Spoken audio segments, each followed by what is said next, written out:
offense looks to continue their home run barrage, this time against division rival Tampa Bay. While in Milwaukee, Brewers can hit long balls too. Hey, get up! Get out of here and gone for a fielder! The first place Brew Crew looks to continue their dominance over the upstart Pittsburgh Pirates. And don't look now, but the defending AL champion Texas Rangers are in a pennant race. Today in Oakland, can the A's slow down the Rangers' lead in the West? We've got all the action, all the fun, right now on Fox Saturday Baseball. Welcome to the Gillette Fusion Pro Glide pregame show on Fox. Welcome to Yankee Stadium. We are inside the Great Hall where some of the pinstripe legends are there to greet the fans upon their arrival. And this afternoon, the face of the franchise gets his chance to shine. Hi, everybody, and welcome to another live edition of Fox Saturday Baseball. In just a few moments, we'll get you out to one of three great games, either in Milwaukee, Oakland, or right here in New York City. But first, let's start out the show with a very special day for the Yankee captain, number 2, Derek Jeter. Just a few moments ago, the newest member of the 3,000 Hit Club was actually honored in a very special on-field ceremony. The 5-time world champion achieved the milestone last month against these same Rays. Now, his family was on hand. They actually received a nice gift as well. And then his teammates presented him with a special sculpture. Then Jeter's longtime teammate, Mariano Rivera, closed the show in style. Well, first of all, I would say thank God for giving me the opportunity to play with a tremendous player like Derek, and being in this organization and being able to see every one of them. G, I love you, and continue, man. God bless you, and God bless your family too. I love you. Take care. A touch of class to honor the first Yankee to ever get 3,000 hits. And for much more in the baseball world, we welcome in the senior writer from FoxSports.com, Ken Rosenthal. And Ken, let's start with the wild world of Big Z, Carlos Zambrano. Not sure if everybody saw this, what happened last night in Atlanta, but Zambrano gave up 5 home runs to the Atlanta Braves. How did he respond? By throwing back-to-back inside pitchers to Chipper Jones. He then got ejected from the game, went into the clubhouse, cleaned out his locker, and reportedly told the team he was retiring. So, Ken, is he calling it quits? He is not calling it quits, Chris, but this situation is turning ugly. Cubs GM Jim Hendry just spoke with reporters and said, hey, Zambrano's actions, they were intolerable. The Cubs placed Zambrano on the disqualified list without pay, but I am told the union will challenge this Monday morning by filing a grievance saying that the penalty is excessive. All right, let's be honest here. Big Z's not a first-time offender. Last year, he got into a dugout scrape with Derek Lee. Then he of course, had some psychological evaluations. I mean, they got to have, throw up their hands in the air. What's going on with it? No, that was the strongest language that Hendry has used, the word intolerable. But if the Cubs don't want Big Z, it's very simple. They can release him and pay him the rest of his contract, which is about $23 million left. All right, so he might be going. One guy that is coming back to the New York Yankees, Alex Rodriguez. He's on a rehab assignment after knee surgery. How's he doing? He's doing great. Home run on the first pitch he saw last night, but he was supposed to play third base today. Instead, he told the Yankees he would prefer to DH one more day. At some point, he's going to need to get back in the field, but they still expect to activate him late next week. One other guy to talk about on the rehab trail, Steven Strasburg. 96 to 98 miles per hour last night on his second rehab start. He also touched 99, and after throwing 3 innings through 17 more pitches in the bullpen, we could see him in September. How many starts do you think he'll get with the Nats at the big league level? Well, there's an innings limit on him, and they're going to be going no further than 50 innings from when he started. That includes simulated games, rehab starts, everything else. But at some point, I would expect they would put him on a mound just to get him a taste of the major league life again. Yeah. All right, Ken Rosenthal, thanks very much. Also coming up today, we've got highlights. Jared Weaver back in action for the Angels. But coming up next, we'll get you out to your game. Most of you will see the AL East battle between the Rays and Yankees. Others will see the NL Central leaders, the Brewers, taking on the Pirates. The rest of you get the A's and Rangers from Oakland. Out to your game next on Fox.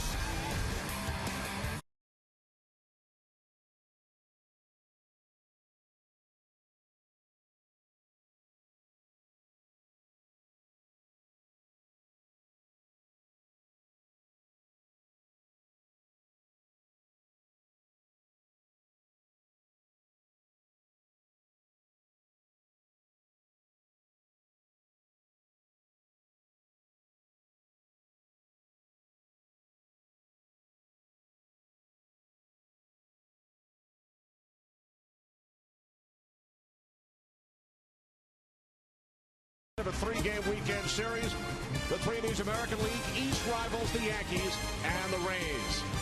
Good afternoon, everybody. I'm Kenny Albert. Welcome to Fox Saturday Baseball. The Rays have won 5 in a row. They trail the Yankees by 7.5 games in the wild card race.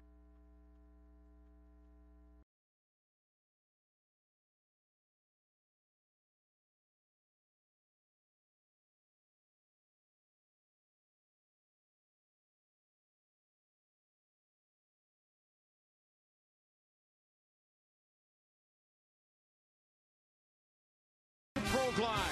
Baseballs were flying out of Yankee Stadium last night. The Tampa Bay Rays with 5 solo home runs off CC Sabathia. Today, the second of a 3-game weekend series between these American League East rivals, the Yankees and the Rays.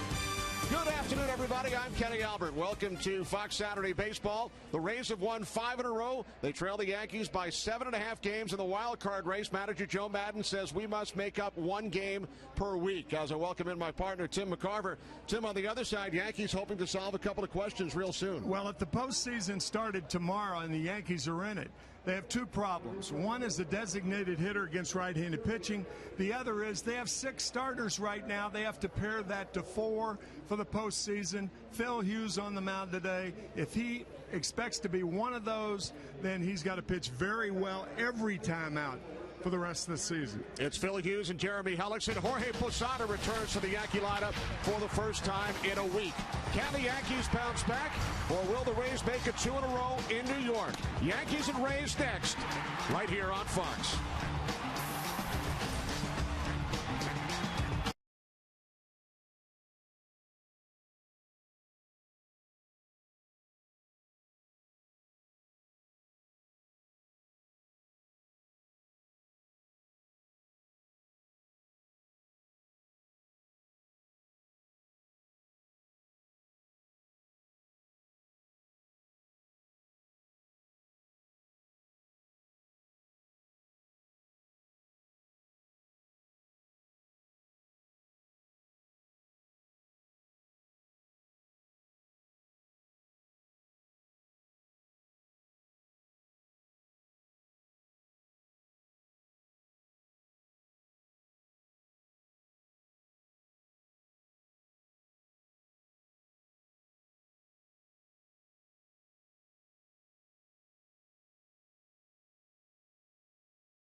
On an 82-degree afternoon as we get set for the second of this 3-game series between the Yankees and the Rays. They have split 10 games so far this season.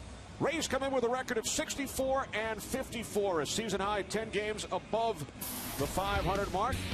Joe Maddon's batting order today brought to you by Taco Bell. Think outside the bun. The left fielder Desmond Jennings leads off, followed by former Yankee Johnny Damon. Evan Longoria hits third. Ben Zobrist in the cleanup spot. Then Casey Kochman. B.J. Upton hits sixth. Bottom of the order, Matt Joyce, Sean Rodriguez, and Robinson Chirinos. The opening pitch brought to you by Budweiser. Great times are waiting. Grab some buds. Desmond Jennings steps in to face 25-year-old right-hander Phil Hughes, making only his 9th start of the season. Spent time on the 60-day disabled list. Pitched out of the bullpen on Sunday up in Boston. Phil Hughes has not won here at Yankee Stadium since Game 3 of the American League Division Series against Minnesota last October. So a huge start for Hughes against the Rays this afternoon, and the first pitch to Desmond Jennings is a called strike. 0-1. Take a look at the sprint pitcher profile for Hughes. Well, because it's only 8 starts for the year, it's very, very simple, and it all boils down to this. Is he strong enough to pitch in the rotation during the postseason? And that's really it. So the radar gun, which normally is not a factor, is certainly a factor today. If he can maintain 93, 94 miles an hour through 5 or 6 innings, that'd be a good thing. Desmond Jennings, deep right field. Swisher on the run, and he makes the catch on the warning track for out number 1. On this day after the Tampa Bay Rays hit 5 solo home runs off CC Sabathia last night, Jennings flies out to the warning track in right field. Yeah, and at the same time, last night, about 1,500 miles to the south, there were 5 home runs hit against Carlos Zambrano of the Chicago Cubs. Kenny and Chris talked about it in our pregame. Johnny Damon takes a called strike. Zambrano then ejected after a couple of inside pitches to Chipper Jones. Here's the 0-1 to Damon. Fielded by Jeter. And the throw is off the mark, off the glove of Teixeira, so Damon safe at first. A lot happened in the pregame about Derek Jeter's 3,000 hits against the Tampa Bay Rays, and David Price a home run on 3,000. But a careless play by Jeter with 1 out here in the first inning. Jeter committing his 8th error. You can almost see it in his face, shaking his head and those eyes shut. He's disgusted with himself. So Damon on at first as Evan Longoria steps in. Longoria, like Damon, homered last night. Longoria working on a 9-game hitting streak.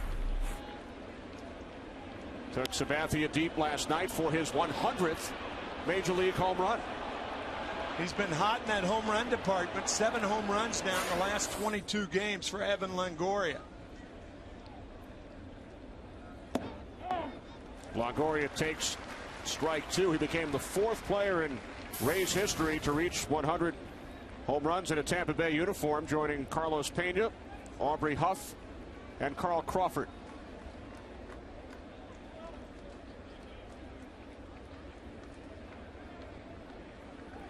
The 0-2 to Longoria.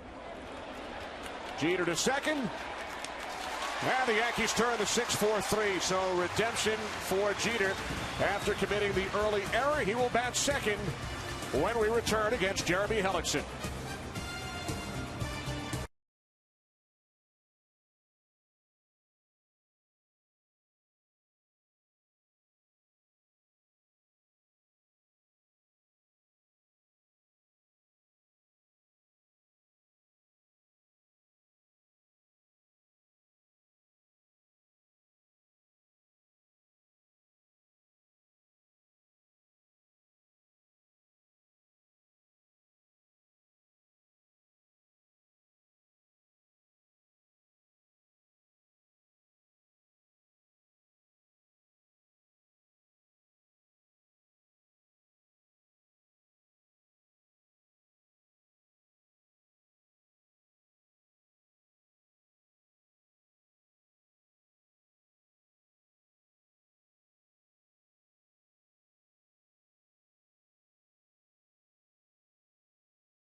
Joe Girardi's Yanks with a record of 71-46.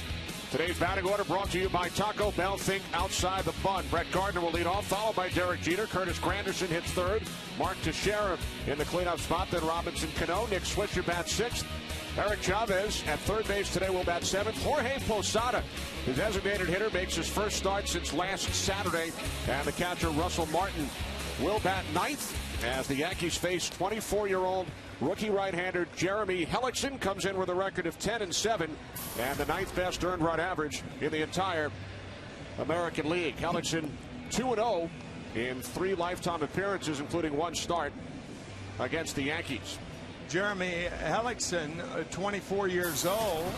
Well, his dad, Steve, is here at Yankee Stadium. First time at either of the Yankee stadiums in his life. He turns 50 years old today, and what a thrill it must be to see his son going against the team that won the World Championship on both properties 27 times. Fabulous changeup for Hellickson. Trouble with the running game. That's really the only thing that dents his armor. Both Steve, and there he is, Steve and his son Jeremy, big Yankee fans. At least Jeremy great. was prior to getting drafted by the Rays.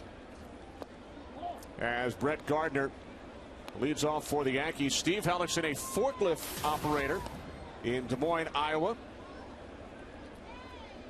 Watching his son Jeremy pitch against the Yankees on his 50th birthday. That's great. What a great story. Gardner hit by the second pitch of the afternoon from Hellickson, so Brett Gardner heads down to first. That looked like a cut fastball that gets in on the uniform, maybe. No, the left forearm of Brett Gardner. Gardner with 36 steals, second in the American League. Not only were Steve and Jeremy Hellickson Yankee fans, but Jeremy Hellickson's dog is named Jeter. How about that? The real Jeter, Derek, 1 for 6 lifetime against Hellickson.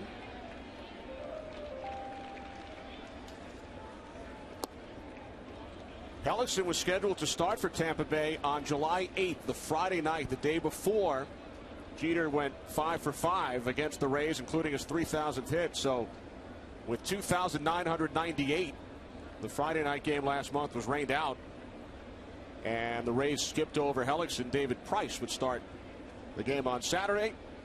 And in the third inning, career hit number 3,000. 2 seasons ago, Jeter tied Lou Gehrig's franchise hit record against Jeff Neiman of the Rays. Well, Derek Jeter has shown Yankee fans he's the real thing for 16 years, and Jeremy Hellickson is just starting to show the Rays fans that he's the real thing. He was 16-3 last year combined, 12-3 in AAA, 4 and nothing the big league level, and that, as we said in the scouting report, is what he's working on, the running game, and that's a good guy against whom to do it. Brett Gardner, 36 steals on the year. One thing to keep in mind, Hellickson's battery mate Robinson Chirinos has thrown out only 2 of 23 base stealers this season. Not nearly as good as their other catcher, Kelly Shopik. Chirinos fires down to first, and Gardner gets back in. A week ago, last Saturday in a game against Oakland with Chirinos behind the plate, the A's stole 7 bases. They went 7 for 7. Only Coco Crisp of Oakland has more steals in the American League than Brett Gardner this season.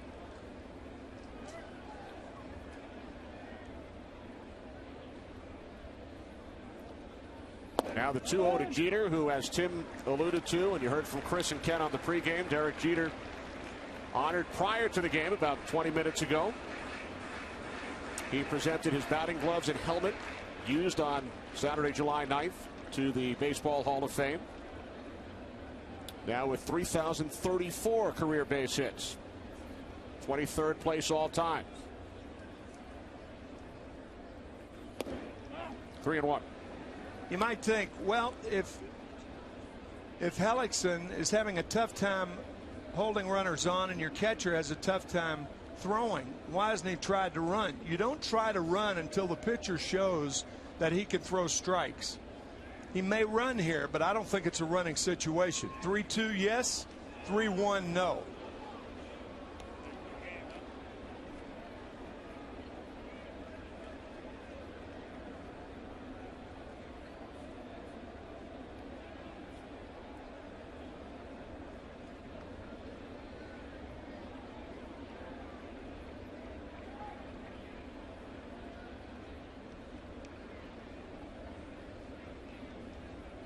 Gardner goes, and Jeter fouls it off to the right side. See, by sending a runner on 3-1, the hitter may swing at a pitch that's off the plate to protect the runner. That pitch was inside. And I think if Joe Girardi had that to do over again, he'd think twice about it. This fastball is inside to Jeter. It's fouled off the other way, but Jeter protecting the runner. If he has the take, perhaps he takes it, and you have runners on at first and second, nobody out. But instead, a full count with Curtis Granderson waiting on deck, and Hellickson once again throws over to first. Well, that was close. Gardner diving to the outside corner of the bag.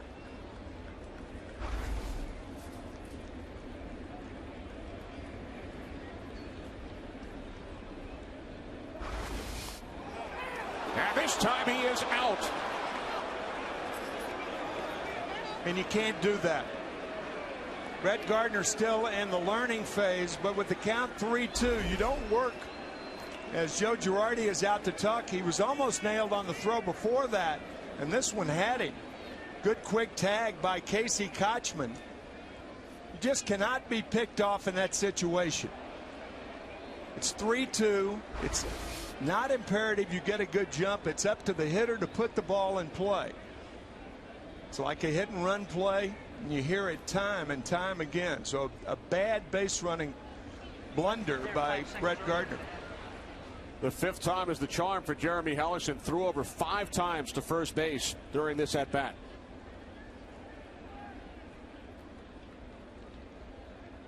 And now with the bases empty, payoff pitch to Jeter.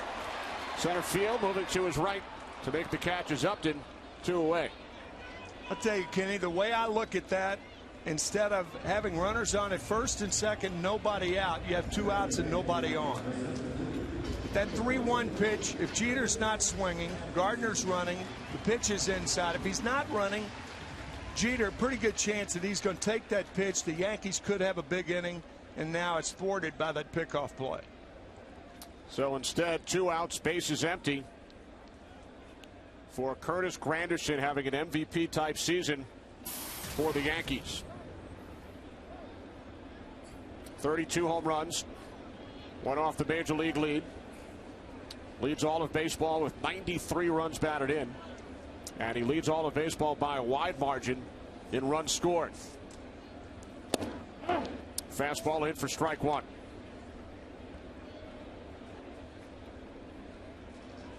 Granderson on the cusp of becoming the 4th Yankee center fielder to hit 30 home runs and drive in 100 runs. Joe DiMaggio did it 7 times. Mickey Mantle 3 times. Bernie Williams once. Just part of Yankee royalty. And now everybody is shifted to the right side. So the shift employed with a count, no balls and 2 strikes. Very unusual. But Madden-like. Yes. He loves to play with hitters' minds. Getting to the 0-2 count, the infield was straight up. And now with 2 strikes, 3 infielders on the right side.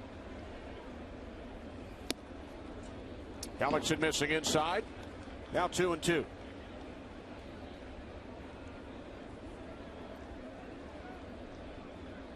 Two outs, bottom of the first inning here at Yankee Stadium. 2-2 to Granderson, fouls it off to the left side.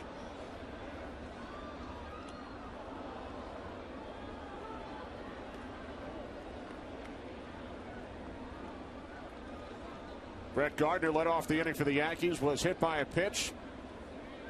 But on the 5th throw over to first, he was picked off by Hellickson. Derek Jeter flied out to the center fielder Upton. And now the 2-2 to Granderson. He strikes out to end the inning. With Dad Steve in the stands, just turned 50. No score in New York.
Ken Rosenthal, Chris Rose on hand.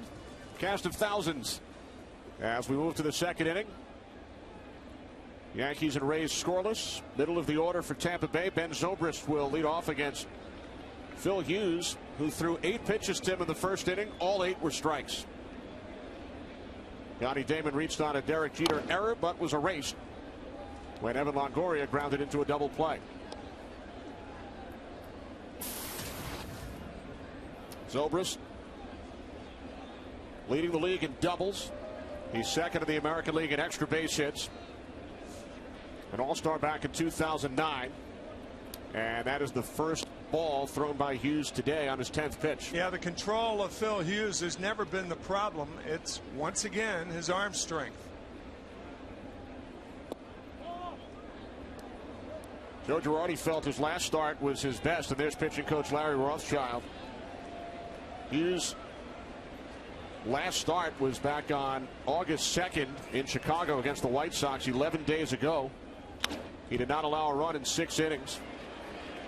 As Zobrist grounds out to the second baseman Cano for out number 1. And then we talked to Larry Rothschild, the Yankees pitching coach, before the game, and he said more than any other day, more than any other pitcher, he will be concerned about the radar gun today and how the ball ignites out of the hand, right hand of Phil Hughes. Even on foul balls, you can tell how a pitcher is throwing. If, for instance, a hitter is fouling a lot of balls off the other way, then that's a good sign for a pitcher. Like that. Casey Kotzman at the plate. What a season. Oh, man. Kotzman with the Mariners last year with a batting average of .217. On August 13th, 2011, he is second in the American League at .339. Remarkable.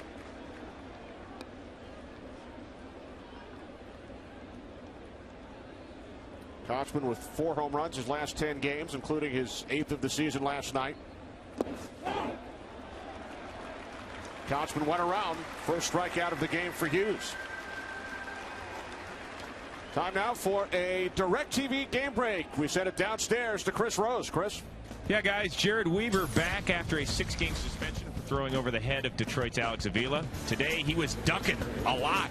Edwin Encarnacion with a 2-run shot in the first.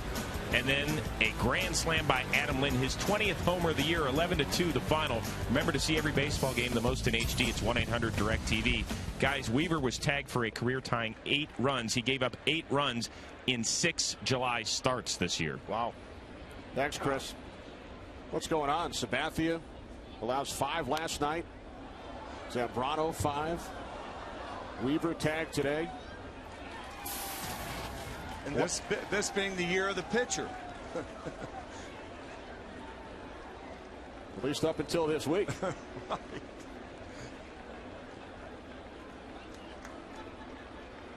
The 0-2 to B.J. Upton.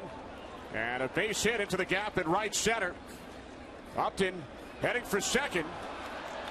And the throw is not in time. A 2-out double for Upton, his 15th 2-base hit of the season.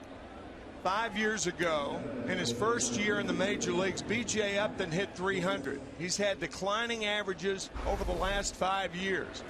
And the Rays have continued to try to get him to hit the ball the other way. And also to run hard out of the box. He did 1 out of 2 on that particular play. Hits the ball hard to right center field. Of course, Upton has that gliding speed. But if he runs hard out of the box, he doesn't have to slide into second base. Goes in standing up.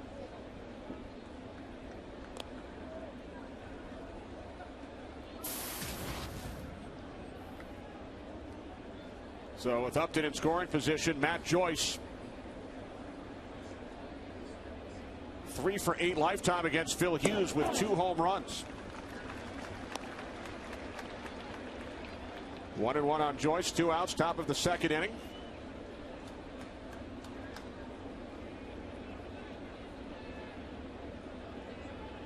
Joyce an all-star for the first time, but his numbers have gone down following a great start.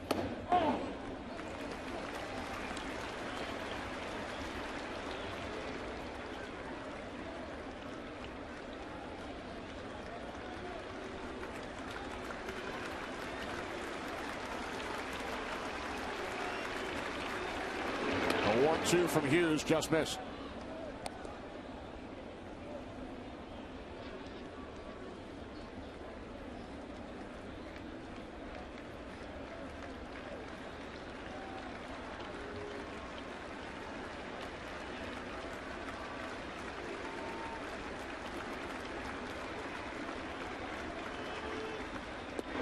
Hughes missing away, full count.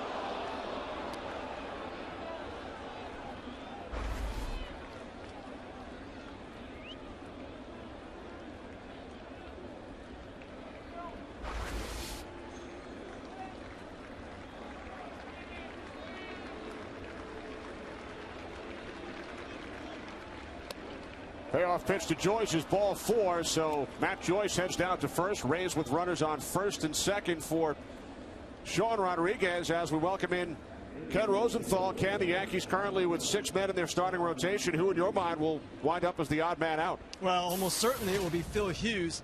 And the reason is the Yankees know that he can pitch in relief. A.J. Burnett has not pitched in relief since 2004. I'm sorry, 1 relief appearance since 2004. And with A.J., yesterday, Yankees GM Brian Cashman launched into an impassioned defense of him, basically saying the talk of his recent struggles is, quote, well overblown, unquote. Now, A.J., before his last 2 starts, had an ERA of 4.23.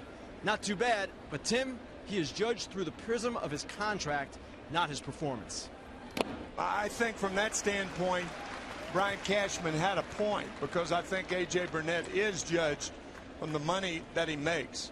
But let's get down to what you would do if the postseason started tomorrow. In my view, Ivan Nova would be the number 2 pitcher. Bartolo Colon would be 3, and if needed, then you go to A.J. Burnett.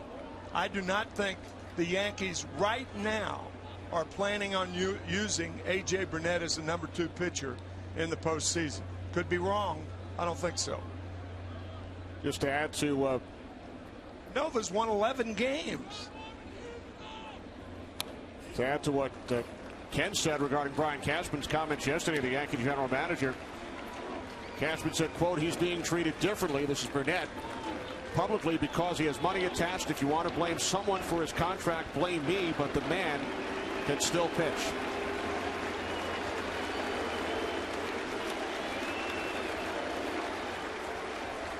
With Nova looking on, the 2-2 from Hughes. Missing low and away, and the count is full to Rodriguez. The manager can't see whether the pitch is away or not. Joe Girardi can see the height of the pitch and thought it was high enough, but home plate umpire Tom Hallian said it was outside. Runners go, payoff pitch, and Rodriguez lines out to Cano. So the Rays strand 2 at the top of the second, still scoreless here in the Bronx.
Light Lime, the just right taste of Bud Light with a refreshing splash of 100% natural lime flavor.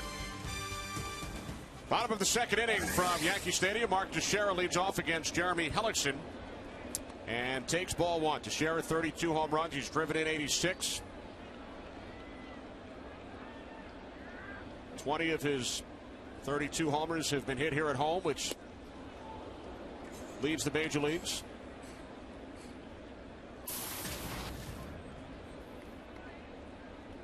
Only Jose Bautista of the Blue Jays has gone deep more than both Teixeira and Granderson, who've both hit 32. But Tim, you referenced Ivan Nova of the Yankees, who has won 11 games. He leads American League rookies. Hellickson next with 10. Yeah. Teixeira gets a load of this one, and it curves foul.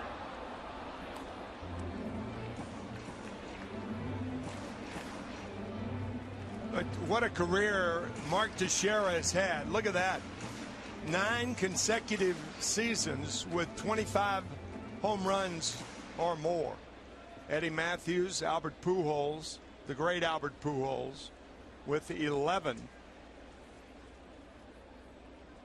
Teixeira only one shy of his total from all of last season when he played in 158 games. Hits this one up the middle.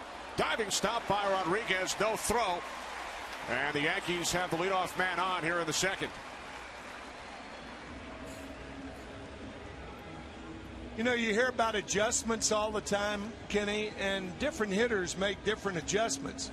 You may remember that foul ball that Teixeira hit down the right field line, trying to yank one.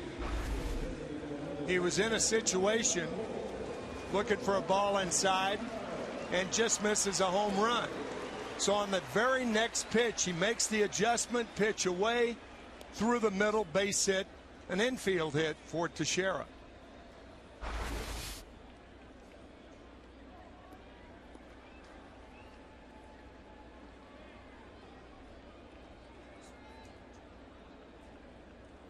So with Teixeira taking his lead off first, here's Robinson Cano.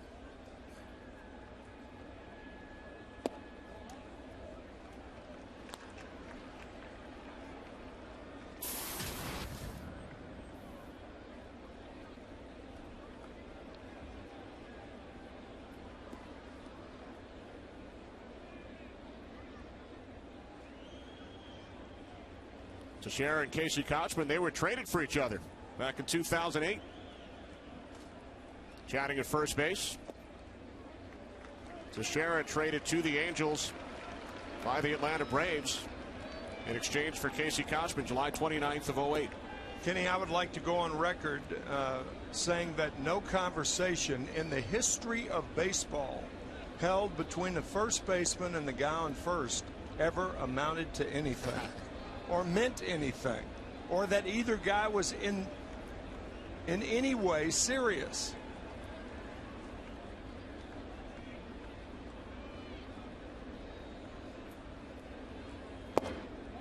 I'm serious.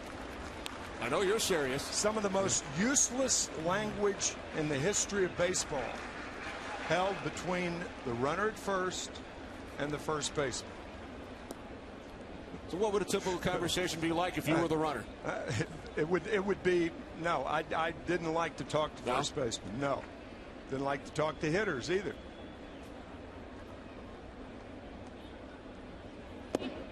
But fastball in for strike one. Some of the lamest things are said.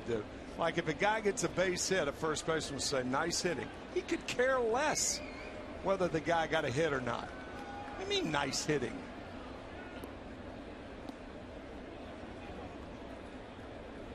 If you're a first baseman, you don't want to ever see a base runner on at first, right? No, that's right. You never want to have conversations with runners. Well, now Kochman will have a chance to chat with Robinson Cano. Oh, yeah. And equally useless stuff will be passed between the two. A story about that, a famous story. Back in 1975, Ron Fairley was the first baseman. Bob Gibson, a man who did not like to converse with the first baseman, went to first, and Fairley said, actually, Gibson got a hit. He said, nice hitting. And Gibson looked at him. He didn't say anything. The next time Fairley was up, Fairley said, I've got a feeling, he told Joe Torre, the catcher, I've got a feeling I'm not going to like this at bat. Gibson hit him in the ribs with the first pitch. In other words, don't talk to everybody who comes to first base.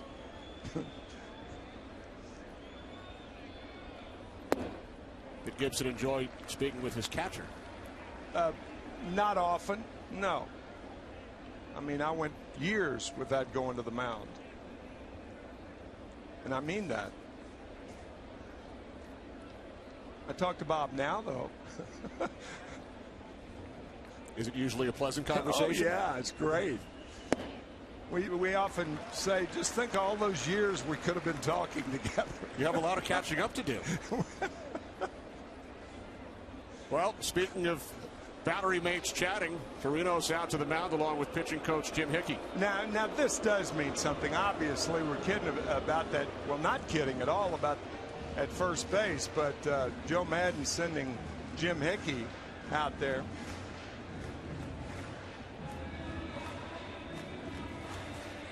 Ellingson getting away from the strike zone the last two hitters.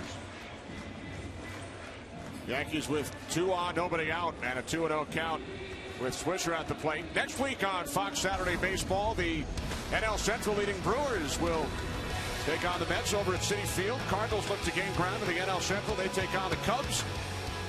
or you'll see the Reds and the Pirates. Next week's telecast of Fox Saturday Baseball presented by Gillette Fusion Pro Glide begins at 4 Eastern, 1 Pacific. Check local listings for the game and start time in your area. The 2-0 from Hellickson, catching the outside corner, now 2-1. I think you get a young pitcher like Hellickson in this ballpark that has given up more home runs in the last 2+ years than any park in baseball. They try to be understandably too fine early in the count. Dangerous situation right here, however. Fastball missing away, 3-1. Reason it's dangerous is Nick Swisher's got a good eye, and he will look for a fastball to jerk. Great power in this ballpark, and there's Yankee Stadium yielding more home runs since it was open than any other park.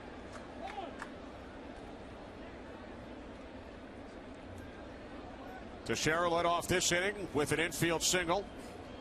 Hellickson then walked Robinson Cano.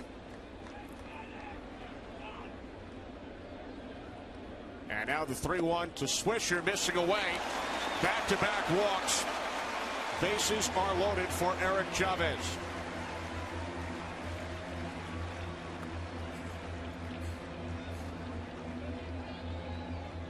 You notice all the fastballs on which Hellickson has missed have been outside the left-handed batters.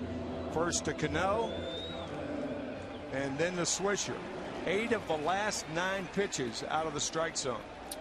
Teixeira on third, Cano out at second, and now Swisher on at first following the walk. Eric Chavez with 5 career grand slams, starting at third base today. Playing in his 30th game with the Yankees, missed 71 games earlier this season due to a fractured left foot.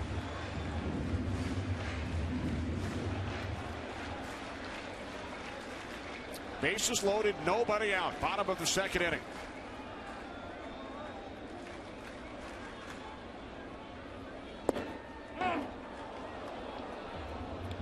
Got a break there. Normally a pitcher who is missing won't get one of those borderline pitches.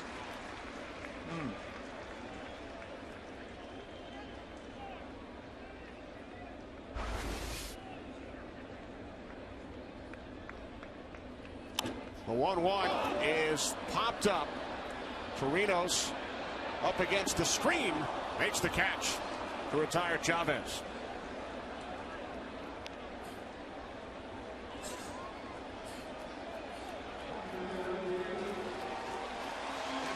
So now, for the first time since last Saturday, an at-bat for Jorge Posada.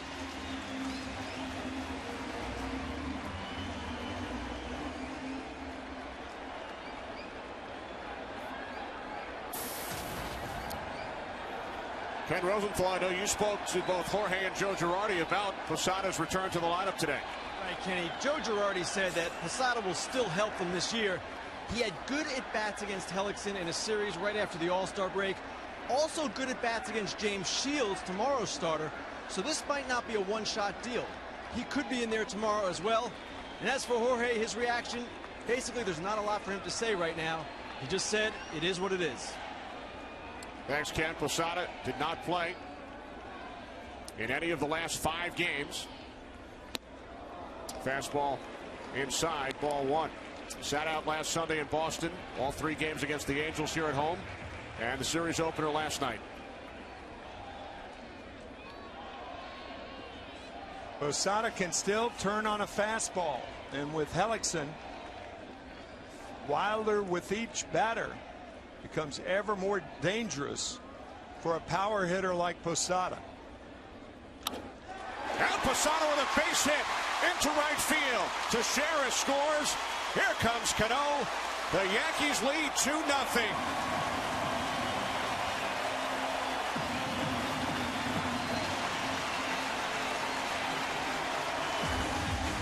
Well, you hear that term, table setter, referring to your 1 and 2 hitters in the lineup. Sometimes pitchers set the table too. And this is a table set for a bad meal by Jeremy Hellickson. A 1-0 fastball right down the pipe. And a guy like Posada, regardless of how he's going, is not going to miss that pitch. Here's Russell Martin with runners on the corners and 1 out. Strike 1. Jorge Posada said earlier this week, I'm not happy about the decision, but I will be ready to play. And it is first at bat in his return to the Yankee lineup after sitting out 5 games. He drives in the game's first 2 runs.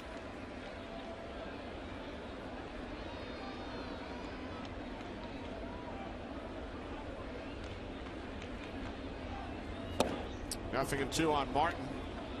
Posada, by the way, this Wednesday will turn 40 years of age.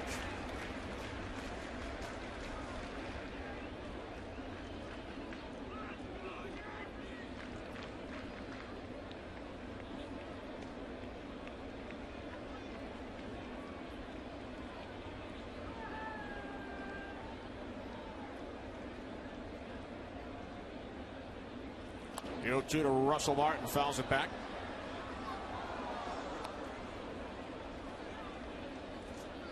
Martin batting just .204 since the beginning of May. After the hot start.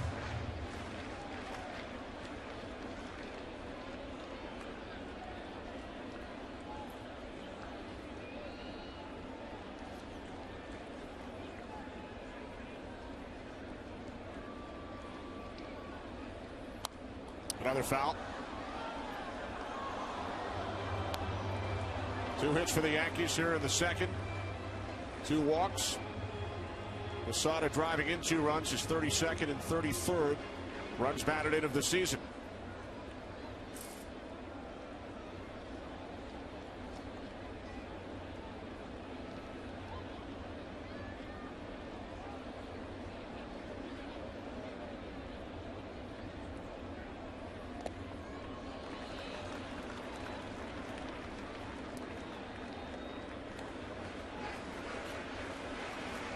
Alex allowing 2 runs here in the second. He's allowed 3 or fewer earned runs in all but 2 of his 20 starts this season. Yeah, that gives you an idea of how effective he has been before this start at Yankee Stadium with his dad in the stands.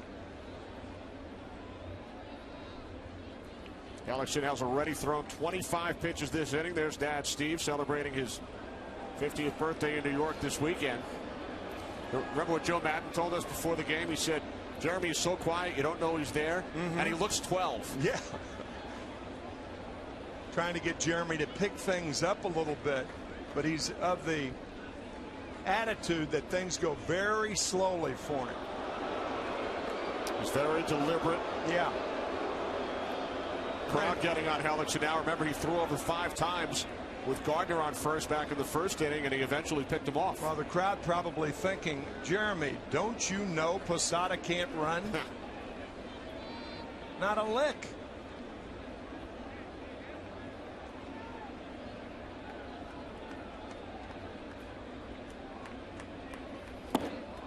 Hellickson comes back and strikes out Martin.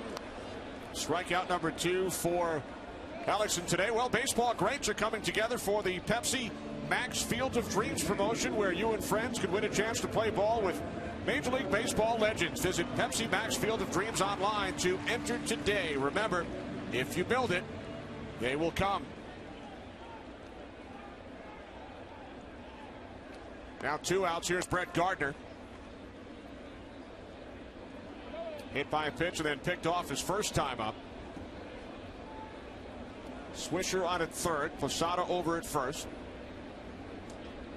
2 runs in on 2 hits and 2 walks for the Yankees in this half inning. Fastball missing low. Ball 1.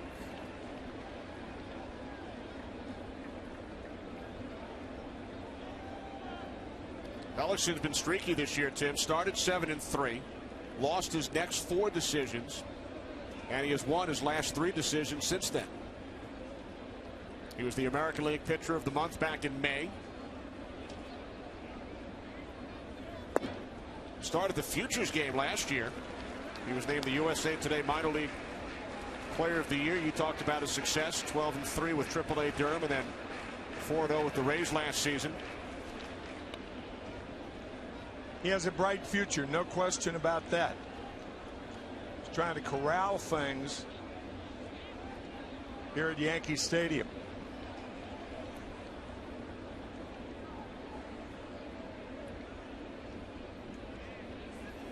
2-0 to Gardner. On the ground to the second baseman, Zobrist. And Hellickson finally out of the inning. Yankees score 2. We'll return after these messages from your local Fox station.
Gillette Fusion Pro Glide. Top of the third inning from Yankee Stadium. Yankees leading the Rays 2-0. Catcher Robinson Chirinos leads off for the Rays against Phil Hughes and takes a called strike. 0-1. Chirinos batting .250 in 18 games with Tampa Bay. Sends this one into shallow left. Jeter will make the catch, crossing in front of Gardner to retire Chirinos.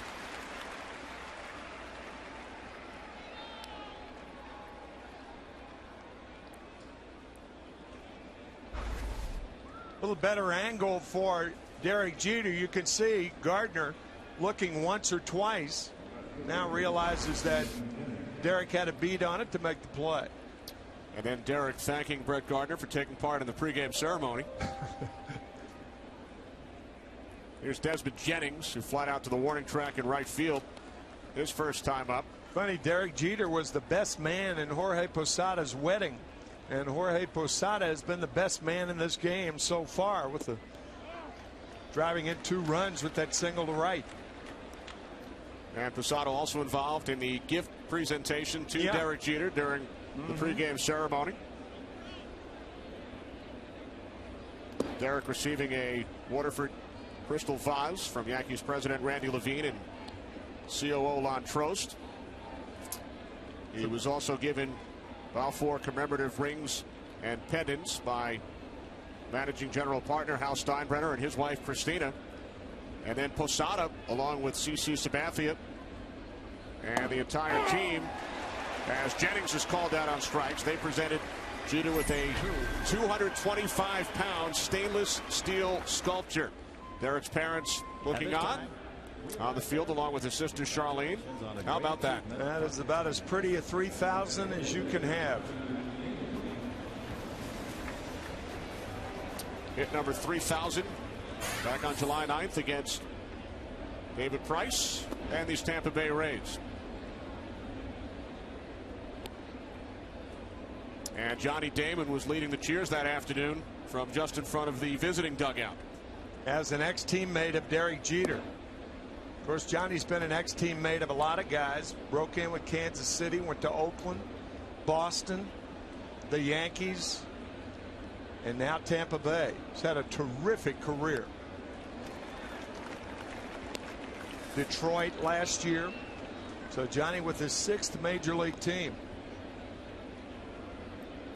Has won the World Series with both the Red Sox in 2004 and the Yankees in 2009. Reached on a Jeter error his first time up. Now 2-2. Big thing about Johnny Damon, among many other things, every place he's been one of the more popular players on the team. Absolutely. Not popular right now is Phil Hughes to Johnny Damon. As Damon strikes out, Rays retired in order in the 3rd, and Mr. 3000 will lead off for the Yankees when we come back.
Here in the bottom of the 3rd inning against Jeremy Hellickson, who allowed 2 runs in the 2nd. Jorge Posada driving in a pair with a single to right field. We mentioned earlier Jeremy Hellickson's dad, Steve, is in the crowd celebrating his 50th birthday this weekend in New York, watching his son take on the Yankees. And our Chris Rose has made his way over to Steve Hellickson and friends. Chris. All right, Kenny, thank you very much. Steve, this must be a surreal moment for you. A lifelong Yankees fan watching your 24-year-old kid out there on the bump in Yankee Stadium. Can't imagine the emotions. No, absolutely. You just can't. Can't imagine. You can't put it into words. He's facing his idol right now in Derek Jeter. Is that correct? Yes. Just got a lucky hit off of him. What's it like? He struggled back there in the 2nd inning a little bit. What is it like for a father to watch his son, pressure-packed situation in the Bronx, doing his thing? Well, it's you know, it's okay. I'd rather him be doing better, but he'll be all right. You know, he's going to struggle from time to time, and he is struggling tonight. Obviously, he's just missing a little bit. I texted my cousin in San Diego because it looked like the umpire was squeezing him a little bit, And he texted me back, said, no, he's just missing, you know. So he's just missing, but, you know, he'll. I was hoping he'd have a quick, easy inning here, but it's not starting off so good. So. Now, Jeremy's dog is named Jeter. Is that correct? Yes. Yeah. Wore number 2 in high school. When you become a member of the Rays organization, don't you have to change it to Longoria or Kochman or Shopik or something different? Yeah, well, he loves them all. I mean, he loves the Rays. He loves everything about them. Madden, Hickey, you know, it's just you can't help but love the whole organization. You know, it's as uphill a battle as they've got, you know, in the American League East. He loves where he's at and loves everybody on the team. He really does, you know. Never said a bad word about anybody. Finally, do you still have your Yankee gear at home, or did you get rid of that? It's probably there somewhere, but I'm going to get a Yankee hat here at Yankee Stadium. I'm not gonna ever wear it, but I'm going to get one. You deserve it. You turned 50 yesterday. Go get that lid and make your son pay for it too. Yeah, okay. Steve, thanks for sharing a few minutes for us. Kenny. All right, Chris. Tim, I guess his old Yankee gear must be up in the attic somewhere. Yeah. How about that? He's going to buy a Yankee cap, but he's not going to wear it. That's great. Buying himself a birthday present. Yeah, absolutely. What are you going to do with it, though, if you're not going to wear it? Well, perhaps 5, 6, 7 years down the line, his son could become a Yankee. Perhaps. You never know.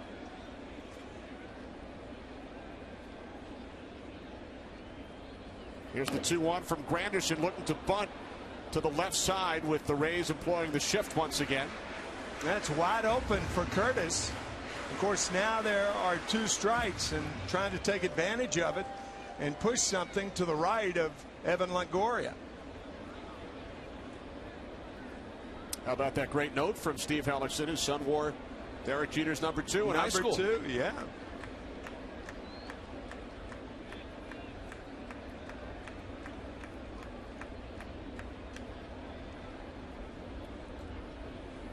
To Granderson. I wonder what Steve's cousin in San Diego thought about that pitch. He's texting him right now. But again, Hellickson is missing to the left-handed hitters in particular, off the plate away. And that pitch looked outside. Steve's cousin would agree. Yeah.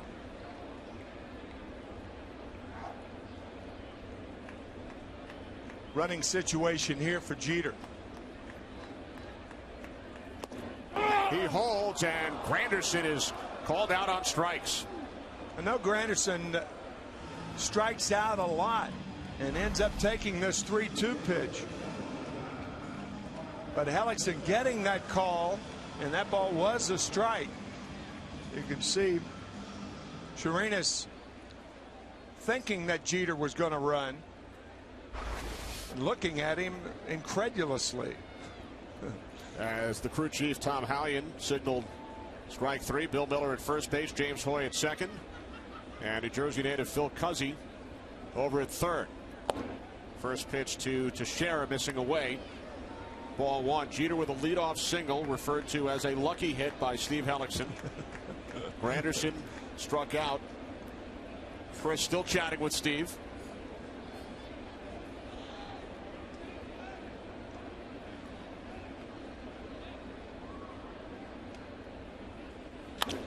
Teixeira with a drive to right, and a jump and a catch by Matt Joyce for out number 2. Well, the NFL is back, and Fox's preseason coverage continues on Thursday as the revamped Eagles, the Dream Team, take on the defending AFC champion Steelers. Then on Friday, the Falcons head to Jacksonville to square off against the Jaguars. Coverage of both games begins at 8 Eastern, 5 Pacific in high definition, only on Fox. Eagles Steelers Thursday. Michael Vick, Ben Roethlisberger, and then the Jaguars and Vick's former team, the Atlanta Falcons, on Friday. And the regular season begins Sunday, September 11th, with Fox NFL Sunday at noon Eastern. Robinson Cano, first pitch, off the glove of the diving Rodriguez into left field. And Cano is on base for the second time in 3 innings.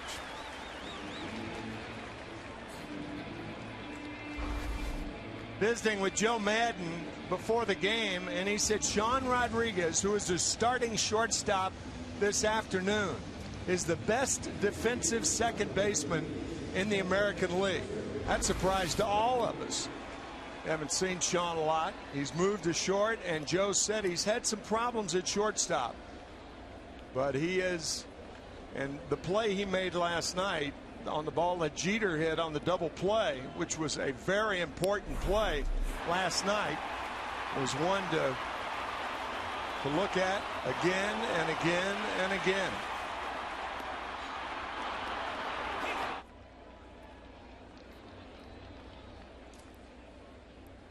What a play.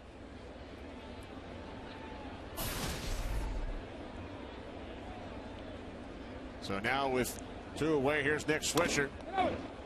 And the Rays have played terrific defense, Tim, all season long. They've committed the fewest errors in the American League, and Joe Madden has said throughout the season that defense is a big part of what they do. Tight defense, good starting pitching, some problems with the bullpen. Have a tough time offensively. Not last night, but they have today. 5 solo home runs for the Rays last night. They trail this game 2-0.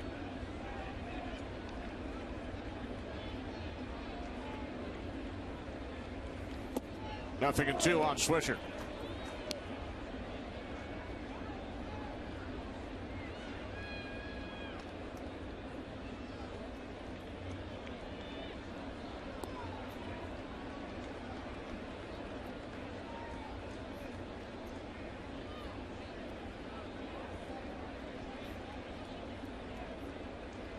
Two on, 2 out.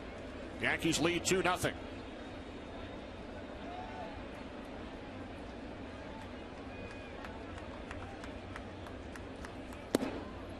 One and 2.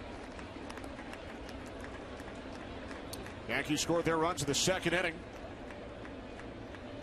A 2-run single to right field off the bat of Jorge Posada in the Yankee lineup for the first time in a week. Jeter on second. Cano takes his lead off first.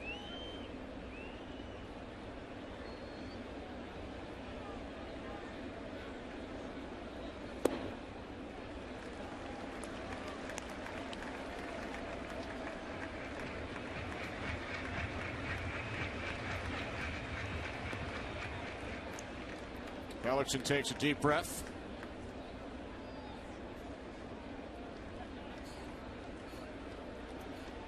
Looking to get out of the bottom of the third unscathed.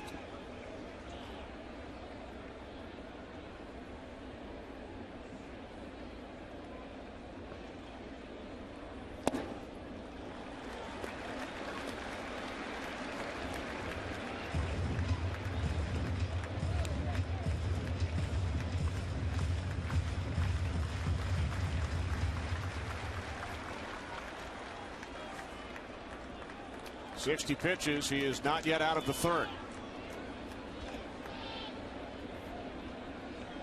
A lot of deep counts and 2 walks.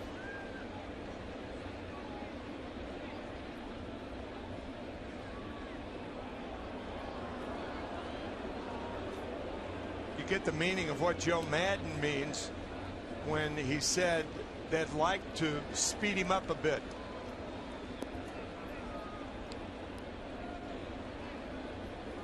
You may want to have Hellickson talk to James Shield about that. We can talk to him about it today, in fact, in about an inning or an inning and a half. And we will. Yeah. Runners go. Payoff pitch. Swisher strikes out to end the inning. Well, coming up, we will chat with the Yankees skipper, Joe Girardi. His team leads 2-0. Steve's happy this time.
Is sponsored by Pepsi Max. 0 calories, maximum Pepsi taste. By Geico, 15 minutes to save you 15% or more on car insurance. And by Sprint, all together now. Phil Hughes and the Yankees with a 2-0 lead on the Rays. Top of the 4th inning, with Evan Longoria leading off for Tampa Bay. Longoria grounded into a 6-4-3 double play back in the 1st inning after Johnny Damon reached on a Derek Jeter error. 1-1 on Longoria. He'll be followed by Ben Zobrist and then Casey Kotchman.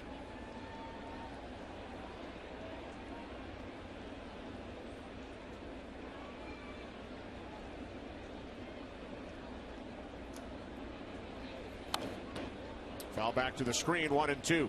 You can see the body language of Phil Hughes much better than it was earlier in the season.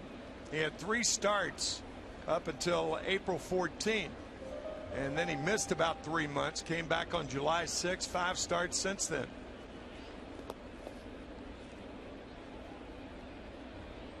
You saw Larry Rothschild, the Yankees pitching coach. He was the first ever manager of the then Tampa Bay Devil Rays from 1998 through 2001. His first year as Yankee pitching coach. The 2-2 from Hughes, missing high to Longoria, full count. Pitching coach for ex-Yankee Lou Piniella with the Cincinnati Reds when they went wire to wire back in 1990. Beat the Oakland Athletics in 4. Longoria with a base hit into right field, so the leadoff man is on for the Rays here in the 4th. We spoke moments ago with Yankees manager Joe Girardi and started off by talking about Jorge Posada's 2-run single back in the 2nd inning. Yeah, that was a big hit. We got the bases loaded with nobody out, and Chavi popped up to the catcher, and you know those are situations you have to take advantage of. The base load, nobody out, and Georgie got a big hit for us. What do you see out of Phil Hughes so far, Joe? I think he's mixed his stuff tremendously. He's used his curveball, he's used his changeup more than he has in the past, and it's worked well so far. Did you talk to Russell Martin about doing that perhaps before the game? You know, I let Larry handle that. Larry Rothschild, our pitching coach, they talk about a plan to get the hitters out, and obviously you have to be able to execute the pitches, and if you're able to execute the pitches, sometimes it works out really well. Thanks, Joe. Best of luck. Thanks, guys. Thanks, Joe. So Hughes off to a good start today. He's allowed only 2 hits over the first 3+ innings. Facing Ben Zobrist, who rips this one to deep right field, and the catch is made by Swisher on the edge of the warning track for out number 1.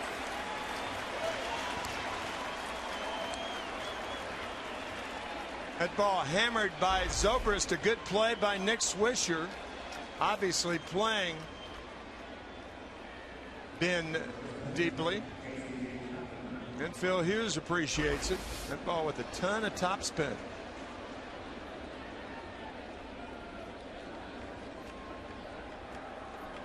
A thank you from Phil Hughes to his right fielder. Here's Casey Kotchman, struck out his first time up. And Ken Rosenthal, we alluded during Kotchman's first at bat to the huge improvement he has made this season, raising his batting average 122 points from a year ago. Well, Kenny, the Rays are his 4th team in 3 seasons, and there might not be a more appreciative player on the field today. In fact, Rays bench coach Dave Martinez told me that he expresses his gratitude to the coaches on a regular basis. And when I spoke with Kotchman yesterday, he used the term privilege to describe himself right now. He feels privileged to wear the big league uniform. And guys, that's not often the way you hear major leagues put it.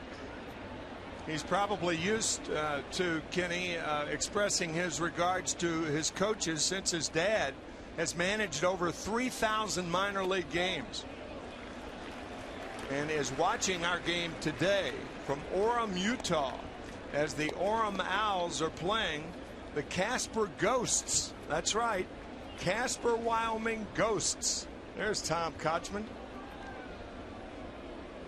28 seasons in the Angels organization, and he and Joe Madden are very, very close friends. Joe Madden spent 31 years in the Angels organization, and he told us before the game, I remember Casey when he was smaller than the garbage can that he pointed to in his office here at Yankee Stadium. Yeah. Kochman sends this one into the left field corner. A diving attempt by Gardner. Well, Kochman signed a minor league contract with the Rays back in January. Grew up in St. Petersburg. Went to Pinellas High, right? Playing for his hometown Tampa Bay Rays, who of course play their home games in St. Pete.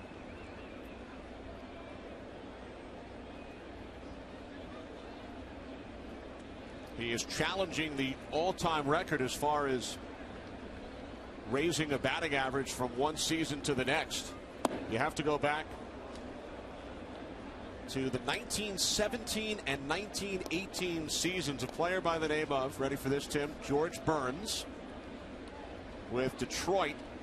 Not the one with Gracie. Right? No. No. The other George Burns. 1917 Tigers, then went to the Philadelphia A's the next year and raised his batting average 126 points. That is the all-time Major League record.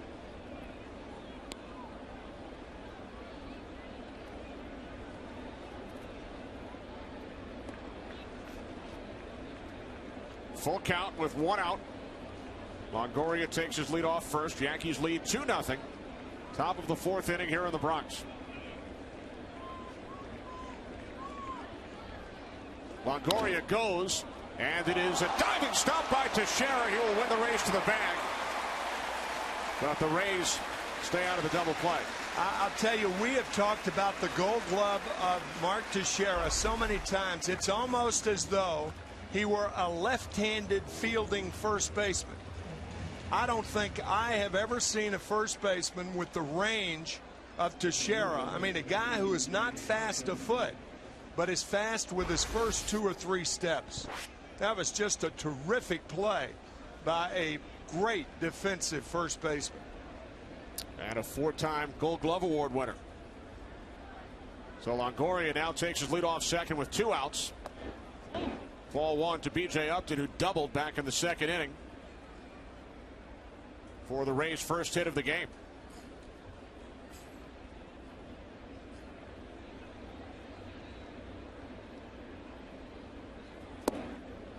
Fastball missing low, 2-0.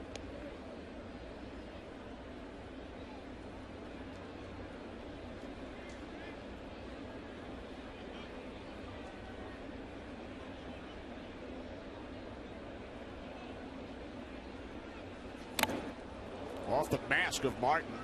Now 2-1. Russell appears to be all right. A lot of people think foul tips like that don't hurt because you have a mask on, but they hurt. He was a hockey player. He's fine. Yeah, well, you know, we're finding more out about concussions now, too, Kenny, and we've had a couple of instances this year where catchers and several home plate umpires have been concussed on foul tips like that.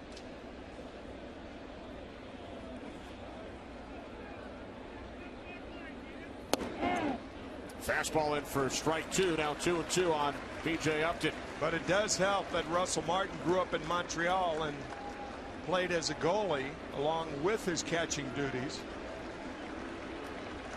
Those masks come in handy.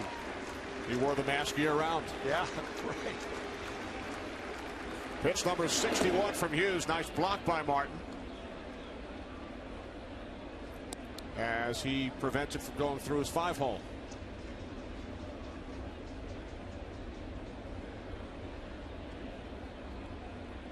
Evan Longoria on at second, 2 outs. Yankees leading 2-0. Born in East York, Ontario, grew up in Montreal, Quebec, Canada.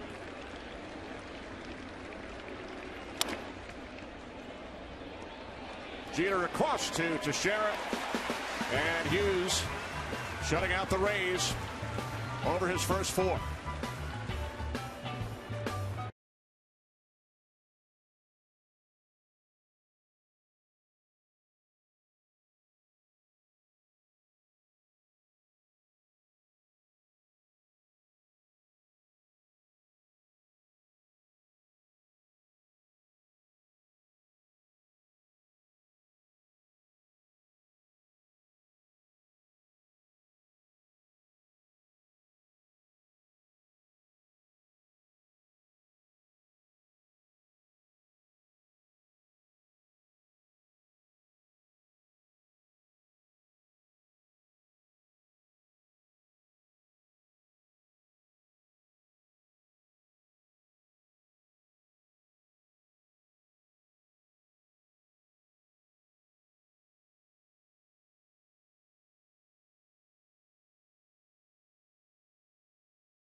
The fourth inning with Eric Chavez leading off against Jeremy Hellickson. Chavez fouled out to the catcher Torinos with the bases loaded.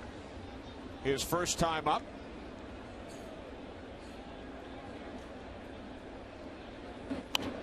Fouled off to the left side. We are joined live from the Rays dugout by 11-game winner James Shields. There's James getting ready to start tomorrow's game for Tampa Bay against Freddie Garcia. Thanks for joining us, James. Yeah, absolutely. Anytime. Now, in your last start Tuesday against Kansas City, and you and I talked about this in the clubhouse prior to the game, a complete game, 4-0 victory, 1 hour, 53 minutes, the quickest game in the major leagues this season. How'd you do it? Oh my gosh, it had to do with the defense for sure. There's no doubt about it. I mean, those guys were hacking, and obviously you got to give credit to the other pitcher, Jeff Francis, over there on the other side. He did a pretty good job too as well. James, were you a bit surprised that you're still with the Rays? I mean, with the trading deadline passing on July 31st? I'm not too surprised. I think you know, I really wanted to stay here. I wanted to be a Ray. I mean, obviously I've been a Ray since the beginning of my career in 2000, and you know, I definitely wanted to stay here. So you know, I mean, sometimes it's surprising, sometimes it's not. We almost got hit by a ball there. Evan Longoria coming your way. Yeah, right, John. You can turn around, James. It's okay. There you go. But anyways, yeah, it's you know, I mean, I definitely love playing here. I love being here, and I'm glad I'm here right now. Well, you do follow direction well. Our director John Moore asked you to turn to your left and face the camera, but we don't want you to get hit by anything. just when she said something. Now, getting back to that 1 hour 53-minute game on Tuesday, do you have any pointers for the Yankees and the Red Sox? Oh my gosh, we tend to play a lot of long games against them, and it's kind of one of those things where, you know, I mean, these two teams work the count pretty well. So I mean, they work the count. Obviously tonight they're working the count against Harold Helly tonight, and you know, going deep in the count. So you know, that kind of prolongs the game a little bit. So you know, hopefully we can get a little quicker game tomorrow. Here's the 2-2 to Chavez. And he sends this one down the left field line, and Jennings makes the catch for out number 1. Now, James, you're involved with a number of different charities down in the Tampa St. Pete area. Tell us a little bit about the Big Game James Club. Yeah, man, it's been going on for a couple years. Big Game James Club. It's I host about 50 foster kids. You know, and 10 at a time get to come to the games, get to come to the home games and hang out in the suite, eat some chicken fingers. Take a bunch of pictures, do a bunch of arts and crafts stuff up there, and really enjoy the game. I mean, it's a real good moment for these kids. I mean, they don't get to have too many memories, you know, with the family. So they, you know, this is one thing that they get to do to kind of keep their mind off of what's going on in their lives. Jorge Posada drove in both Yankee runs his first time up, his first start since last Saturday. James, we saw David Price there just to your left. What's he trying to do to you? Oh my gosh, every interview I have on TV or anybody has, he's throwing seeds at anybody, everyone. I mean, he's just dumping a bucket full of seeds. And I told him tonight, you might want to take it easy. James, well, seriously, between starts, I know that there are a lot of fans out there who would ask the question, what does a starting pitcher do between starts, and how much do you study the other hitters? We do a lot of studying. We do a lot of film work. We definitely have our routines. Every starter obviously has different routines, but our staff, we pretty much have the same routine within each other. We work out, you know, as much as we possibly can.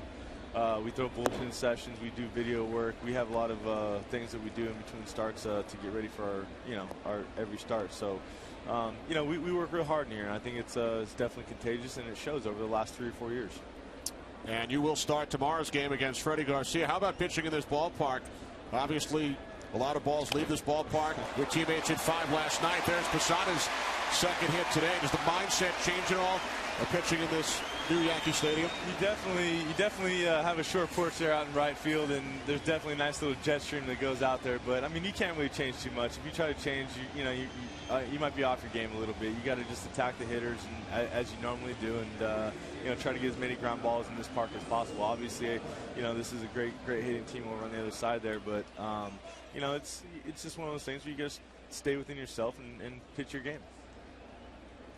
And you have pitched your game to completion on 8 occasions this season, leading all of baseball in complete games, as Posada gets back into first, and that's something that I'm sure you're very proud of. Yeah, I definitely. That was one of the things in spring training I told Joe this year. I said I wanted to start finishing some games. I hadn't, before this year, prior to this year, I didn't throw a complete game since 2008, and that was one of the things that's been missing in my game. I mean, I'm one of those guys that, I throw 200 innings every year. I've done it over the last 4 years, and I like to finish games. I consider myself more of an old school pitcher, at heart, and I want the ball at the very end. So I think this year it's been a phenomenal year so far. And you had not thrown a complete game over the last 2 seasons. 8 this year, 4 shutouts, 11 wins, with Brett Gardner at the plate with 2 outs. James, as always, thanks for joining us. Best of luck over the remainder of this 2011 season, and stay out of the way of those sunflower seeds fired at you by David Price. Hey, thanks a lot, guys. I appreciate it. Thanks, James. All righty. You're welcome to stay on and listen to the remainder of the inning, James. Sure.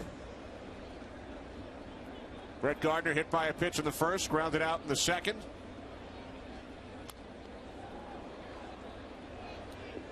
Nothing at 2 on Gardner. He's back. He hands it off. David, you can stay on if you like. David Price. All right, I'll talk. Yeah. Bonus coverage. How you doing today? Doubleheader we got. I'm good. James Shields and David Price. Now James is complaining about those sunflower seeds. Is he trying to get you back in the dugout? Oh, that was ridiculous. Yeah, I just smacked him on the face with that sticky thing, so we're even. He's heading down to the other side. Yeah, you better not mess with me. He begged me today during BP to not mess with him, so don't even think about it. Now that we have you with us, David, we have to ask you: did you wind up getting the autograph from Derek Jeter? No, I don't think so. Not yet. No, I'm waiting for it. I'm sure I'll get it at some point. But it will be something, despite giving up that 3,000th hit, that I guess many years from now you will put up on the mantle? Absolutely. I mean, that was that's up, Neiman. That was not something that I want. Elliott caught that ball. We're about ready to get the whole staff involved down there.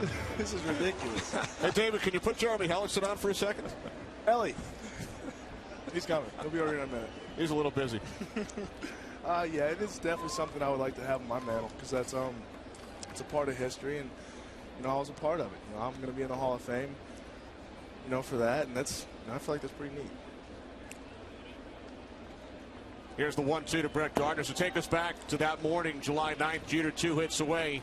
I would assume it was something you were thinking about, the potential that you would be the guy to give it up.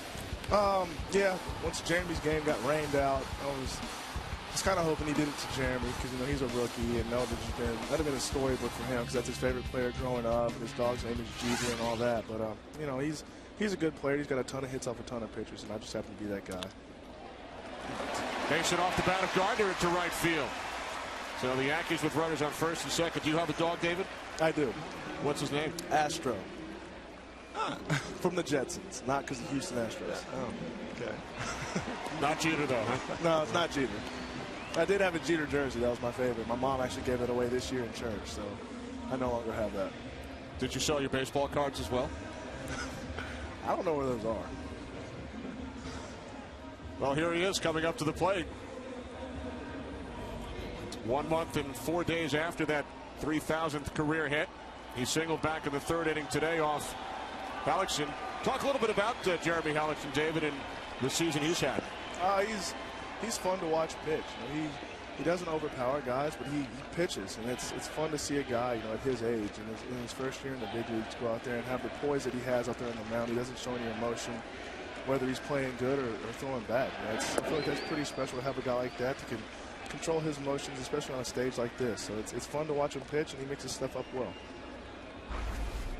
Now, David, we're taking a look now at a replay with the headset on. A nice right-handed toss of the sunflower seeds just a moment ago. Thank you. So continuing where you left off last night, I guess. 8 innings, only 1 run, and buoyed by 5 solo home runs. And how about this stat, David? I'm not sure if you heard this morning. I'm sure you know, but 5 career starts against CC Sabathia, and you and the Rays have gone 5-0 in those career starts against CC. I didn't know that. That's pretty good. I remember Reed Brignac hitting a walk-off last year whenever me and CC both went 8 and didn't give up any. I think he hit a walk-off in the 11th. I do remember that one, but I don't remember the 3 wins. You have to do a better job reading the pregame notes. Come on. I'll work out tomorrow. 2-1 on Derek Jeter with 2 outs. 2 on here in the bottom of the 4th inning. With the Yankees leading the Rays 2-0. We've concluded our conversation with James Shields. David Price, nice enough to take the handoff of the headset from James. Double coverage. Noah Neiman? Jeff Neiman waiting in the broadcast bullpen. No. And Yes. Jeter lines out to Sean Rodriguez. Thanks very much, David. All right, thank you all. Thank you, David. See ya. 4 innings in the books. 2-0 Yanks.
Well, it's been a while since we've dined on that.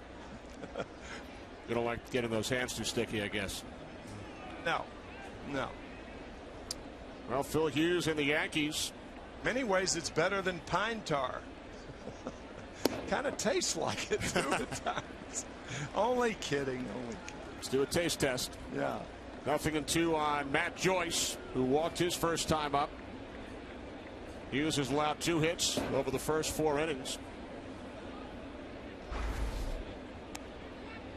Let's see, an autograph on the cap, cotton candy, and a baseball. What a day. Big time. Looked like a Johnny Damon autograph on the side of that cap. Wearing number 2, Derek Jeter's shirt. Just got a bat. He's got a bat and a ball, cotton candy. He can go home now. There it is. That's B.J. Upton. How about that? That day at Yankee Stadium. Pretty good seat right there.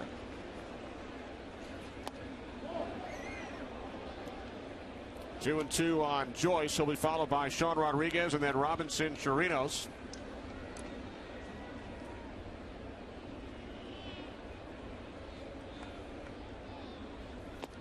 Full count.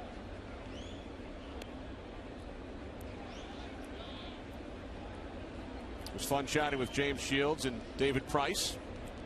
Was. David not shy about admitting that he will ask for a Derek Jeter autograph, and it'll be proudly displayed on his mantle as Joyce flies out to Swisher. Time now for a DirecTV game break. Take it away, Chris Rose. Well, it's Unievsky Betancourt signing in here, his 9th of the year, that off of Kevin Correa. The Brewers have only won 34 of their last 37 against the Pirates, by the way. It's 1-zip in the 6th. They have a 4-game lead in the NL Central. To see every baseball game the most in HD, it's 1-800-DIRECTV. And guys, I think James Shields and David Price have gotten so much Fox airtime, they've qualified for our 401k program now. Sign them up for after. Sean Rodriguez lined out to Cano his first time up. 1 out, top of the 5th inning. About that, the Milwaukee Brewers now 42-15 at home.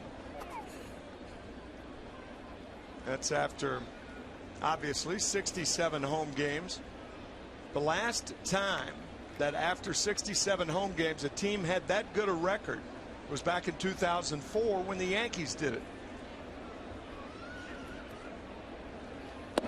Brewers with one more home win than the Philadelphia Phillies, who have the best record in all of baseball.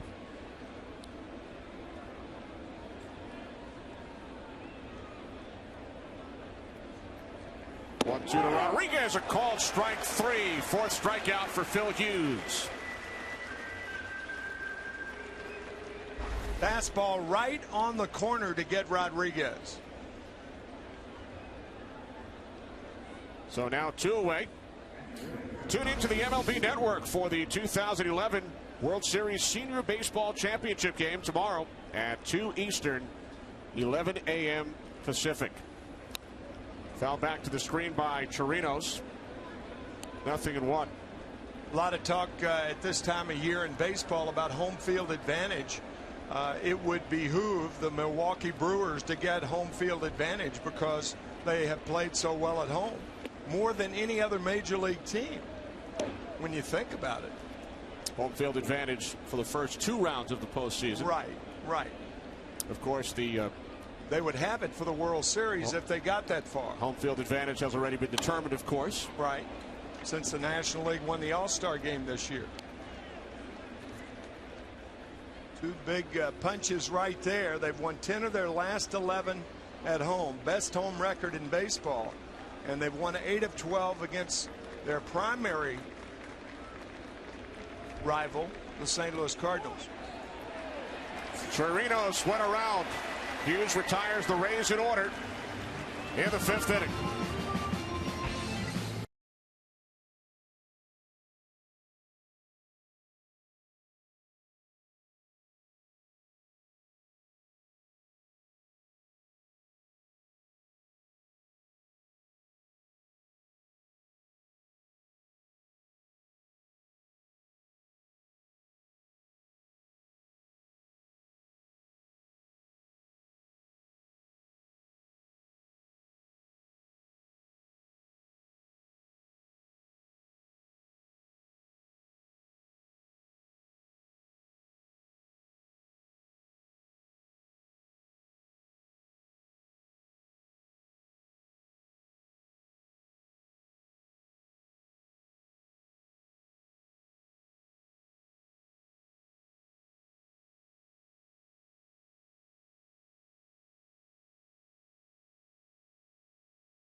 turn shaving into gliding and skeptics into believers.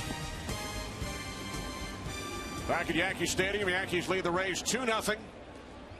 Bottom of the 5th inning as Curtis Granderson steps in to lead off against Jeremy Hellickson, who has struck out Granderson twice in today's game. Mark Feinstein, the terrific Yankees beat writer from the New York Daily News, is reporting that the Yankees have signed a former Yankee right-handed reliever Scott Proctor to a minor league contract. Proctor released by the Atlanta Braves earlier this week, and he will report to AAA Scranton on either Monday or Tuesday. Proctor pitched for the Yankees from 2004 through 2007, then went to the Dodgers for a couple of seasons and on to the Braves.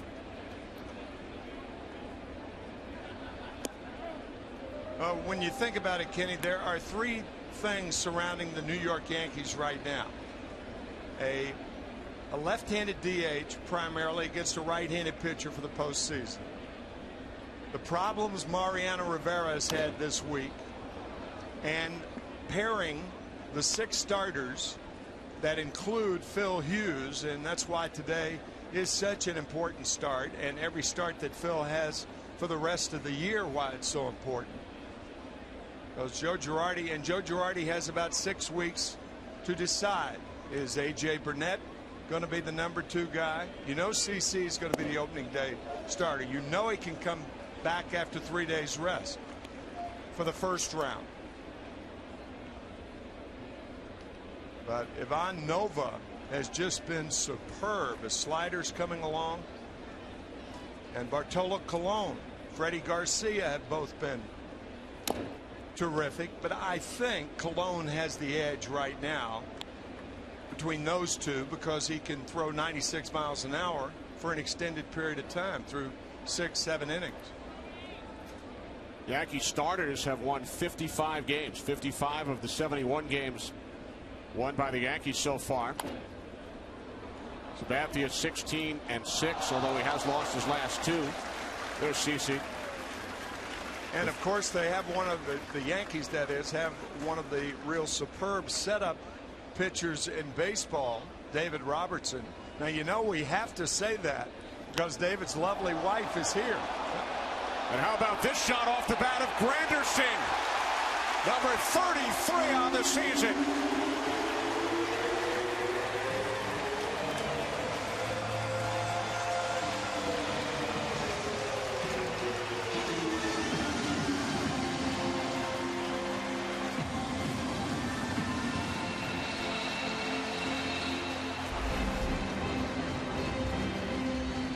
This ties Jose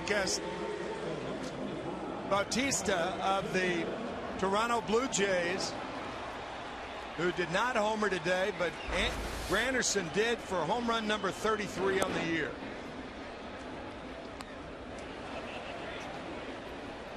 Two strikeouts and then a home run. The Yankees lead the majors in home runs and stolen bases. And if they continue to do that, it will be the first time since 1938 that the Yankees have led the American League in both home runs and stolen bases. Wow. They've only done it 3 times. 31, 33, and 38. What a decade. Yeah, really. So Granderson with his 33rd, speaking of the 30s, 33rd home run of the season, 5th in the last 5 games. And he becomes the first Yankee center fielder, Tim, to hit at least 33 home runs in a season since the late Bobby Mercer did it back in 1972. Wow.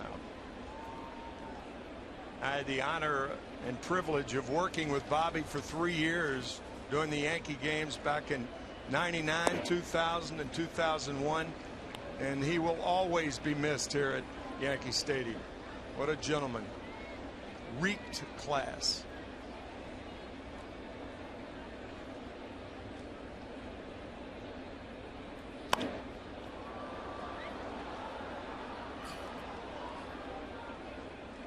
So Teixeira with his 32 home runs, now one behind his teammate.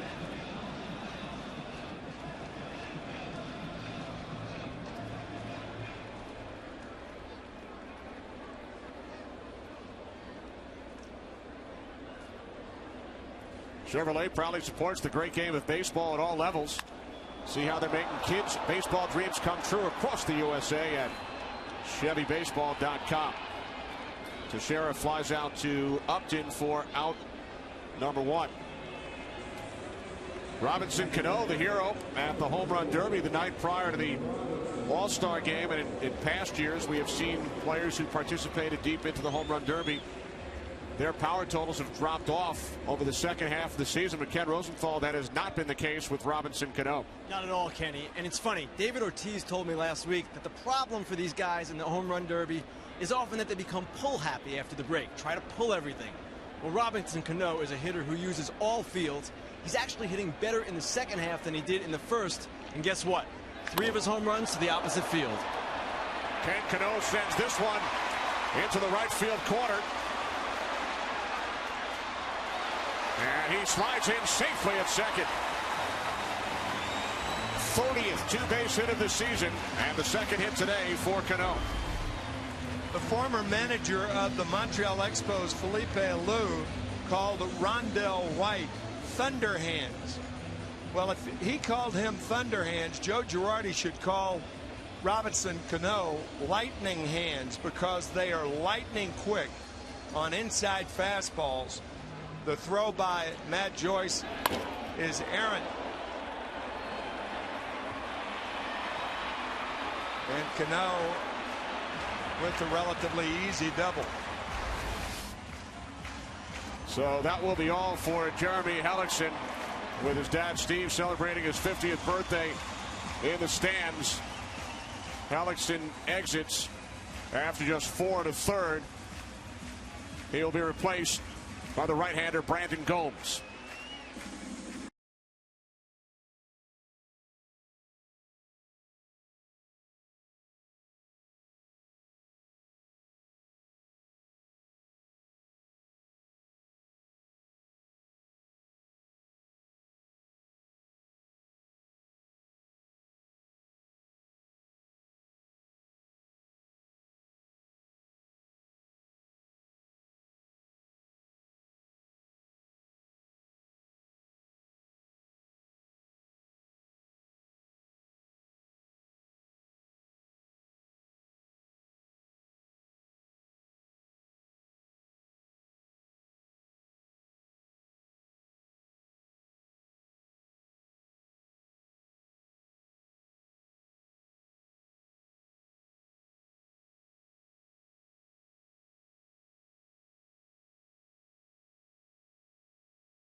Nick Swisher steps in against 27-year-old right-hander Brandon Gomes, making his 25th appearance of the season on in relief of Jeremy Hellickson, who pitched 4 1/3 innings, allowed 8 runs, or 8 hits, I should say, 3 runs, and Cano on second is his responsibility. Now Chirinos out for a chat with Gomes. Brandon Gomes recalled from AAA Durham, the Durham Bulls, in fact, on July 7th, right before the All-Star break, when Wade Davis was placed on the 15-day disabled list with a strained right forearm. Gomes, originally drafted by the San Diego Padres out of Tulane University. Fastball missing inside. Now 2-0. Swisher walked in the second, struck out in the third. Granderson led off this inning with a solo home run, his 33rd of the season, tying Jose Bautista for the major league lead. Teixeira fly to center, and then Cano with a double to right field.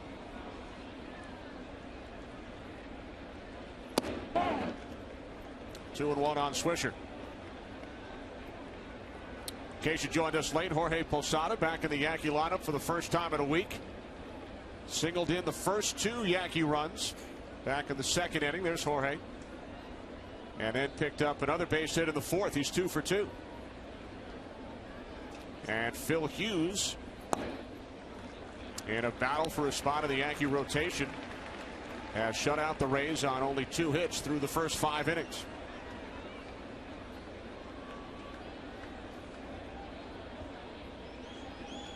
And you also missed the tandem of James Shields and David Price, who chatted with us from the Rays dugout. Priceless. No, we had David Price. We were priceless until Shields handed over the headset.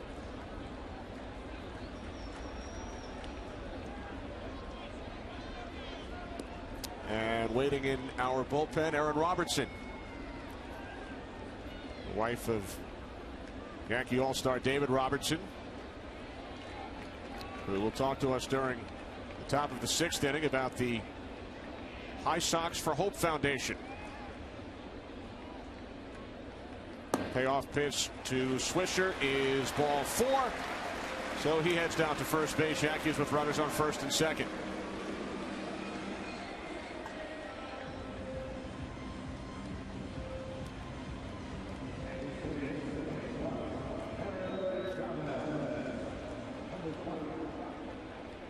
Here's Eric Chavez, 0 for 2. Fouled out to the catcher with the bases loaded in the second, and then fly to left in the fourth. Chavez with 2 on, 1 out.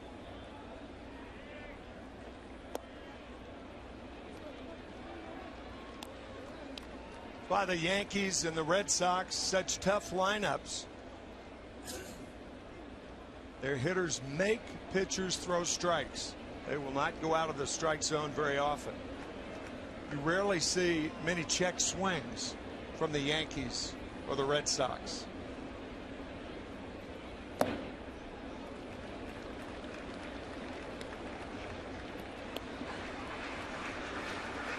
Wait and wait and wait. Get your pitch and capitalize on it. But it's so much easier to hit off pitchers who are always falling behind. And following today's game, Joe Maddon's Rays will still have 17 of their 43 games remaining against those 2 teams, the Yankees and Red Sox. About 39% of their teams left. They take a train to Boston via Acela tomorrow after the game. And they will be wearing 1950s era fedoras.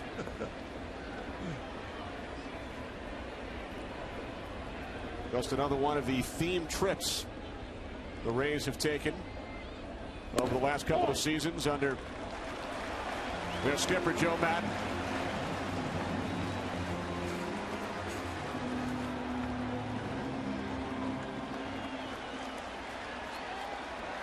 Guess who's coming up for the second time today with the bases loaded. Already with 2 hits under his belt.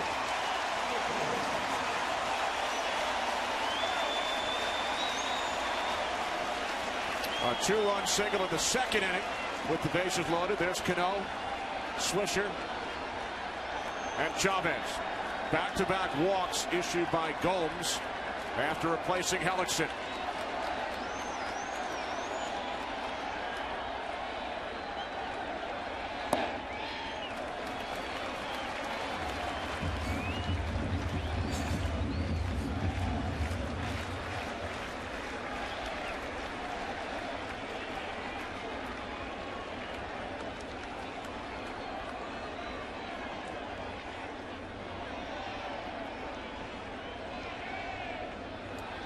1-0 from Gomes. Fastball missing low and inside. Now 2-0 and a visit from pitching coach Jim Hickey. As we take a look back at Jorge Posada's 2 at-bats today. Bases loaded to drive in 2 runs. And then with 1 out, nobody on in the 4th inning, a single to left center field. So Posada has had opportunities today, and yet another opportunity here with the count 2 balls and no strikes. And the bases loaded. He came into this game with only 1 hit in his last 13 at-bats. His last at-bat a week ago. Bases loaded. With Posada at the plate facing Gomes. 2-0 count.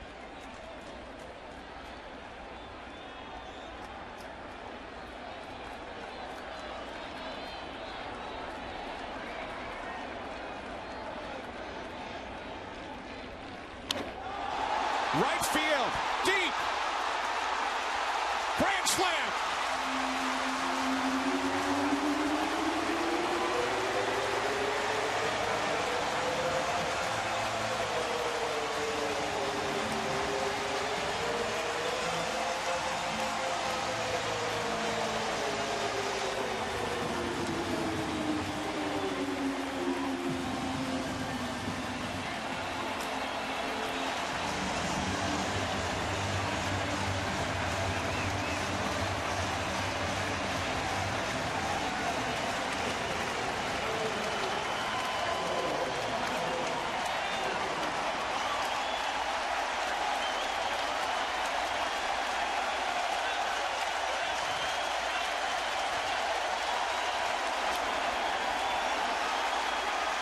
With the crowd still on their collective feet, a base hit up the middle for Russell Martin.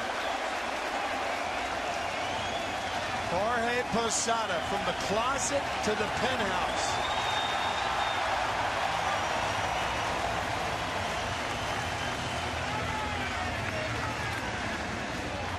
Talk about a stunning turnaround.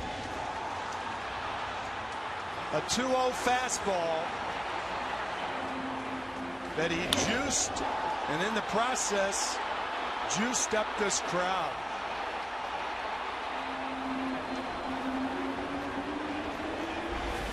His 3rd hit today. He's driven in 6 of the 7 Yankee runs. His 10th career grand slam. And there is probably nobody in this stadium happier for Jorge Posada than his longtime teammate Derek Jeter.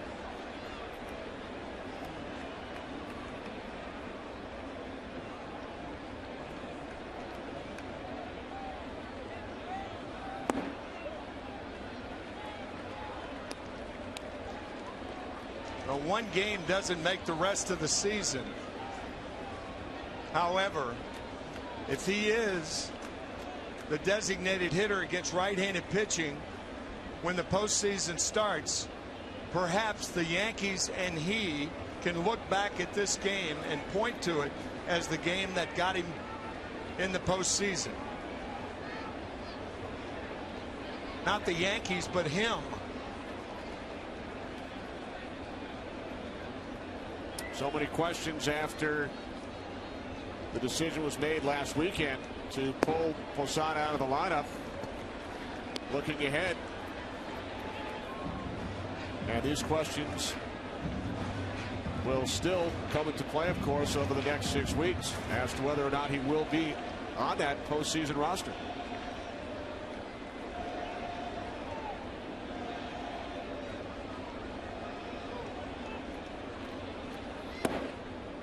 Fastball missing low and inside. Now 3-1. Ken Rosenthal. Well, Kenny, A-Rod's supposed to come back toward the end of this week. He's on a rehabilitation assignment right now. And at that point, it will be really a difficult task for Joe Girardi to get Jorge Posada at bats. They've been using Eric Chavez as the primary DH against right-handers. A-Rod will be at third. Chavez could be the DH or the other way around. This could get interesting.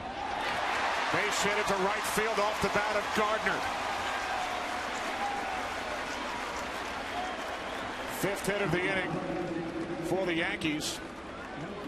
And Gomes has not retired a batter. He's faced 5 of them. McCann alluded to the pending return of Alex Rodriguez, who hit a home run on his first swing last night playing for Single-A Tampa. In his first rehab appearance, he went 2 for 3 with a double, a home run, 2 runs batted in. Scheduled to DH today, as we were told by Yankee General Manager Brian Cashman. Scheduled to participate in an intra-squad game tomorrow. Then he will travel to Scranton to meet the Yankees AAA affiliate. He will play there Tuesday and Wednesday. Yankees want him to play in the field defensively as well. And if all goes right, according to Brian Cashman and Joe Girardi, he would join the Yankees for their series in Minnesota next weekend. Posada obviously not happy with the situation, begrudgingly saying that, look, I put myself in this situation. Jeter lines out to Kotsman, who steps on first for the double play. Well, Jorge Posada could just as easily put himself in a different situation with a game like this.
Nothing as we move to the 6th inning. Top of the order for the Rays, Desmond Jennings, who was 0 for 2, called out on strikes his last time up.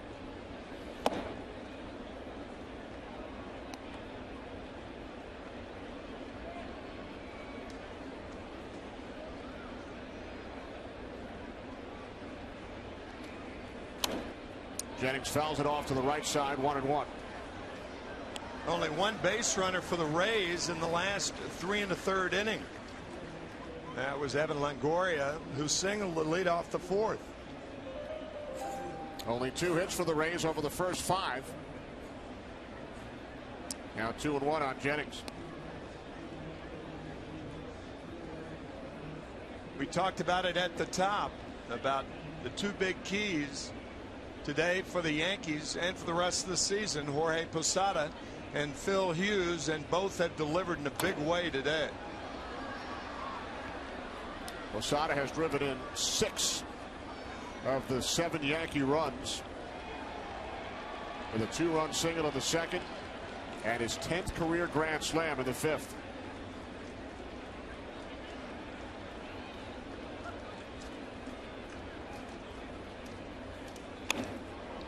Jennings drives this one to deep left field. Desmond Jennings with his 4th home run of the season, putting the Rays on the board.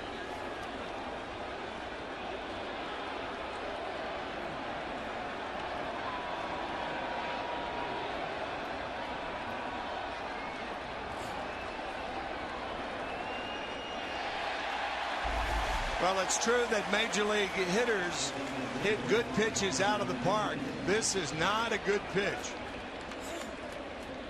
74-mile-an-hour high curveball.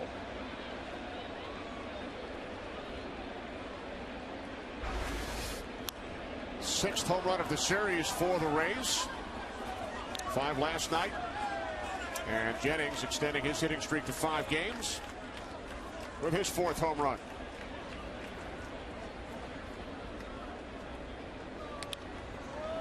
Johnny Damon left field, and it gets by the diving Gardner and rolls to the wall. Damon on his way to 3rd, and he is in. Nice try by Brett Gardner, realizing that if the ball gets by him, it's going to be a triple, not a double. But with a 6-run lead, you can take chances like that. By the way, that home run by Desmond Jennings to put the Rays on the board. He is from Birmingham and is a huge University of Alabama fan. University of Alabama, the alma mater of Yankees relief pitcher David Robertson, is having an outstanding season as Longoria falls behind 0-1. David leads All-American relievers, American League relievers, with an ERA of 1.35, represented the Yankees in the All-Star game last month. But more importantly, along with his wife Erin, created the High Sox for Hope Foundation to benefit the tornado victims in David's hometown of Tuscaloosa. Of course, the tornado back in late April, and Erin has joined us. Thanks for coming up. And you have a big event coming up, I guess, on August 22nd in New York City. Thank you. Yes, we do. Skybridge Capital was kind enough to sponsor an event for us on August 22nd at Southern Hospitality. Southern Hospitality in Manhattan, 9th Avenue, and you and David, I guess, along with Nick and Joanna Switcher, hosting the event. That's right, yes. Nick and Joe are 2 of our closest friends, and they've decided to help us and host this event, and the team will be there in support, and it's going to be a really great night. How much money have you raised so far for High Sox for Hope? We have raised almost $100,000 so far. Oh, that's wonderful. In just a few months. Yeah, it's been really successful. And David is also donating $100 per strikeout. That's right, yes. 71 strikeouts at 7,100. And as importantly, you have really taken a real interest in this, and it consumes your life almost right now at this time, right? Yeah, it really has. I mean, we've had so much support, and we're helping so many people, so it's just been a motivation for me, you know, to do more and more in everything that we can do, and we've had so much success. So. What is the most memorable request that you have had from someone in Tuscaloosa? You know, it's funny. Very few people ask us for things, and you know, more often than not, that it's only when they need major necessities like baby diapers or food, and then we find out they need so much more. Like they're sleeping on the floor, or, you know, they're living in a tent, and those are the people that we really love to help because, you know, they're really in need. You guys have a website, highsoxforhope.com. I know both you and David are very active on Twitter. What can the fans, what can the viewers do to help, to donate? And I know you have T-shirts available as well.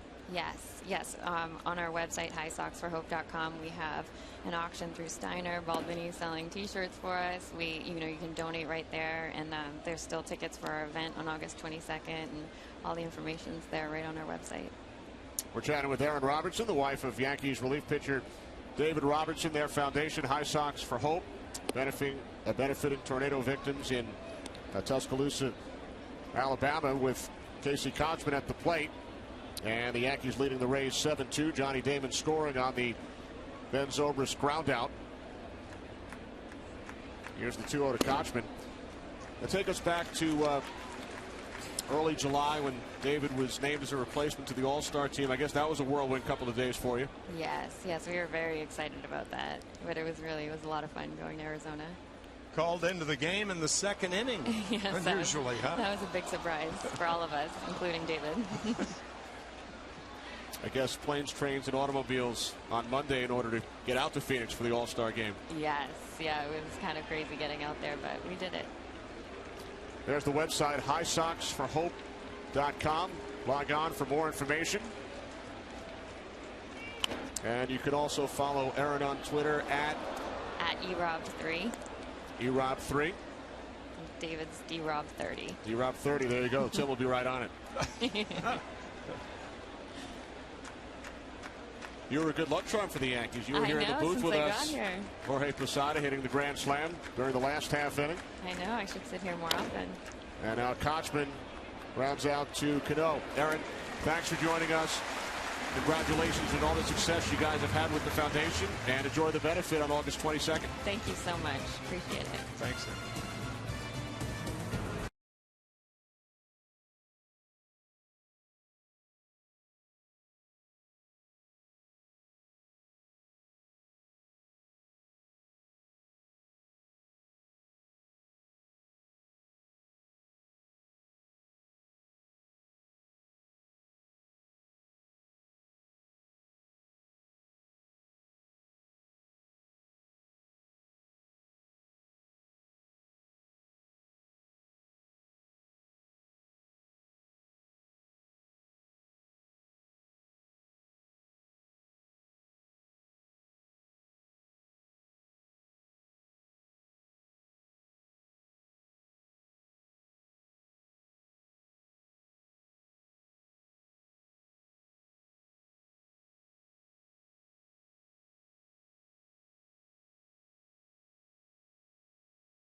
The Rays 7-2.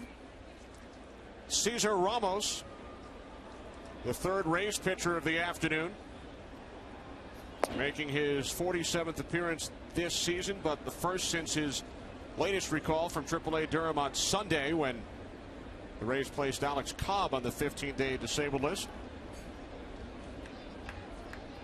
Ramos facing Curtis Granderson, who led off the fifth inning with a solo home run.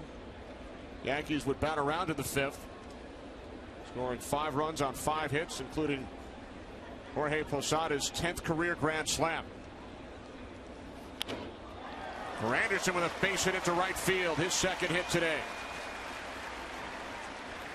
So the leadoff man is on for the Yankees here in the 6th.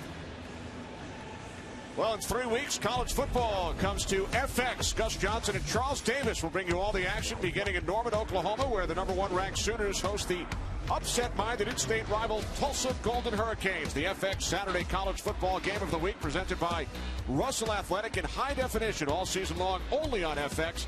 Check local listings for the channel and start time in your area, and be sure to go to foxsports.com to check out Charles Davis's preseason power rankings. Charles, one of the top analysts in the world of college football. He has Oklahoma at number 1, followed by LSU, and then David Robertson's alma mater, number 3. And our thanks once again to Aaron Robertson, who joined us in the booth during the last half inning, as Teixeira rips this one to the wall in left center for extra bases. Here comes Granderson. He will score his second run of the game and his major league leading 107th run of the season. The Yankees now lead 8-2.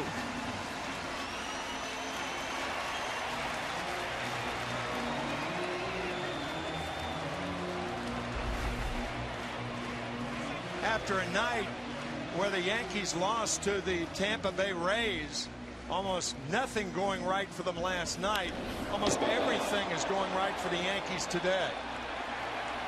Mark Teixeira with RBI number 87 on the year, and Curtis Granderson, who leads the American League in runs scored, scores yet another. Granderson now with 107 runs. Next in all of baseball is Jacoby Ellsbury of the Red Sox with 84. Not even close. First pitch to Robinson Cano, a called strike. Cano with 2 hits today, scored 2 runs. Granderson a leadoff single. Leadoff man has reached for the Yankees in 5 of the 6 innings. Then it's Teixeira, RBI double. Now Robinson Cano with Nick Swisher waiting on deck.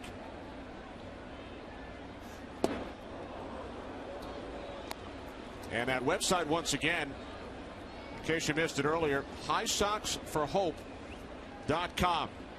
David and Aaron Robertson creating the High Sox for Hope Foundation to benefit the tornado victims in David's hometown of Tuscaloosa, Alabama. The event coming up 9 days from now, August 22nd. Southern Hospitality, 9th Avenue in New York City. The Robertsons hosting the event along with the Swishers. Terrific job by Major League Baseball and the MLB Players Association as well, as they donated $200,000 benefiting the victims in the Midwest and the Southeast. Joplin, Missouri hit very, very hard earlier this year, along with Tuscaloosa, Alabama. Just horrible, horrible havoc wreaked in both of those cities. Up the middle. Rodriguez from behind second throws out Cano. Teixeira moves to third.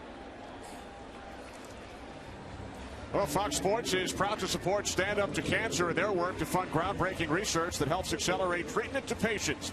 Stand up for someone you love. Visit standuptocancer.org/Fox Sports to learn more.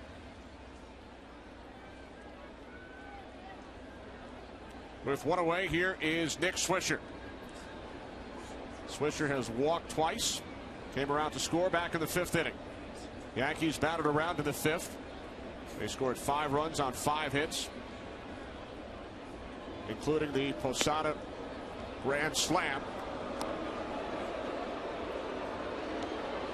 As the Rays will intentionally walk Swisher and pitch to Eric Chavez. Posada with the 6 RBIs, Tim. That's one shy of his career high. He drove in 7 runs in a game against Detroit back in September of 2003. He's come up twice with the bases loaded today and has driven in 6 of the 8 Yankee runs. His 4th 3-hit game of the season as Swisher heads to first. I think if this were a closer game, Joe Girardi would use Eduardo Nunez in this spot and then keep Nunez in the game. Eduardo Nunez has given Joe Girardi and the Yankees a lot of options going into the postseason. If Posada reverts to his first half instead of what he's done during this game, you could start Nunez at third base and have Alex Rodriguez as your designated hitter against right-handed pitching. Certainly that would be more than a viable option against a left-hander, but it could also work against right-handers. There's Nunez in the Yankee dugout.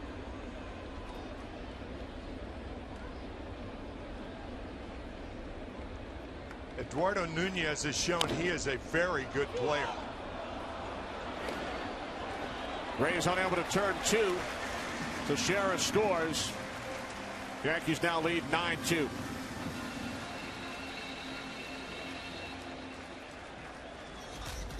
What a day for Jorge Posada.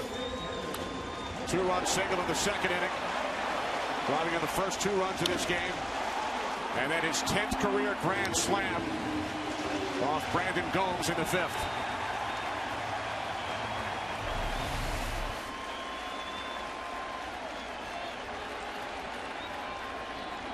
On a day that started with the Yankees honoring his best friend Derek Jeter prior to the start of today's game for his 3,000th hit just over a month ago against these same Rays. Posada coming through in a huge way.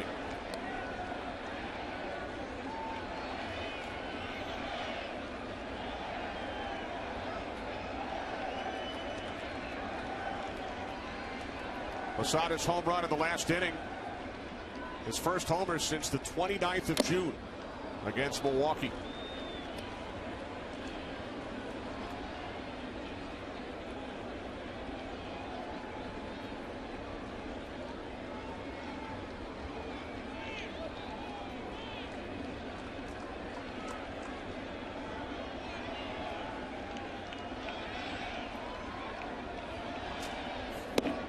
Posada now batting right-handed against the left-hander Ramos. And Jorge has not thrived right-handed this year, batting only 103 against left-handed pitching. 6 hits in 58 at-bats. And he is called out on strikes. We'll return to Yankee Stadium after these messages from your local Fox station.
Presented by Gillette Fusion Pro Glide.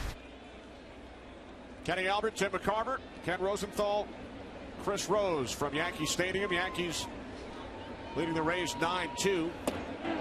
Corey Wade, the right-hander, on in relief of Phil Hughes, who went 6 innings. Wade making his 20th appearance of the season. He began the year with the Rays AAA affiliate in Durham. He was signed by the Rays as a minor league free agent last November, was released by the organization on June 12th, and signed a minor league contract with the Yankees the next day. Made his Yankee debut June 15th. B.J. Upton, left field. On the edge of the warning track, it's Brett Gardner, one away. Time now for the Just for Men Keep Your Edge spotlight. Two guys we talked about during our open, Tim. Jorge Posada and Phil Hughes have given the Yankees the edge today. You too can keep your edge with Just for Men mustache and beard. We went in and talked to Joe Girardi, as we always do, both managers actually today. Brian Cashman, the general manager of the Yankees, was there. And there's a saying in baseball that players can make decisions for general managers and managers very difficult or very easy. And if Phil Hughes and Jorge Posada have many more days like today, the decisions about the postseason will be made very easy for the Yankee hierarchy. Posada driving in 6 runs, including a grand slam. Hughes allowing 2 runs in 6 innings. Joyce, right field. Swisher started back. Heads in and makes the catch.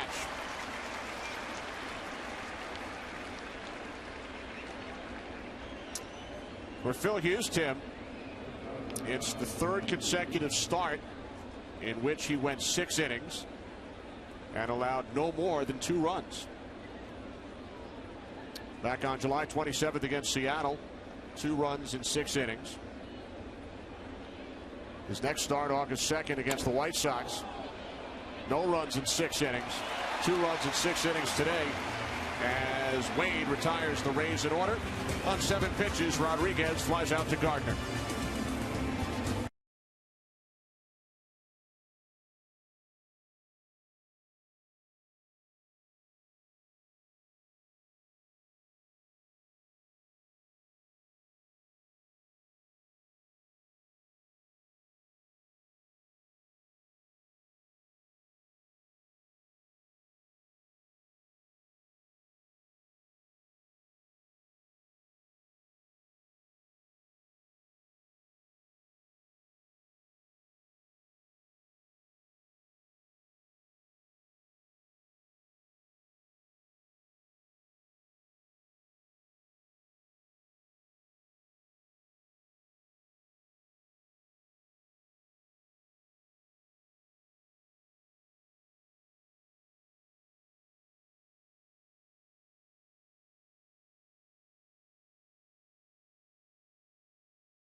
Is sponsored by Michelin, a better way forward.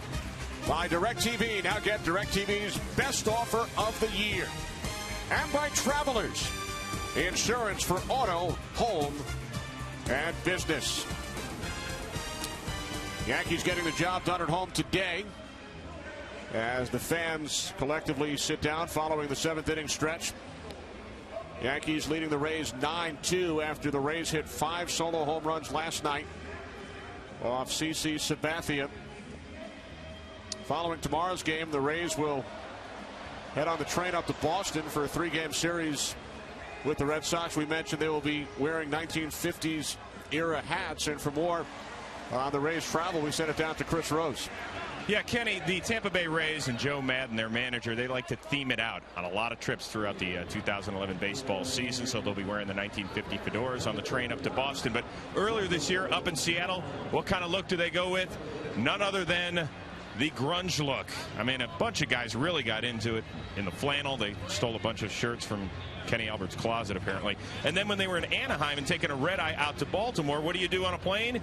You got to sleep, so you got to put on the jammies. I don't know where in the world David Price found a 6'5" onesie, but he found it, guys. They stole my pajamas too, Chris. Yeah, apparently so.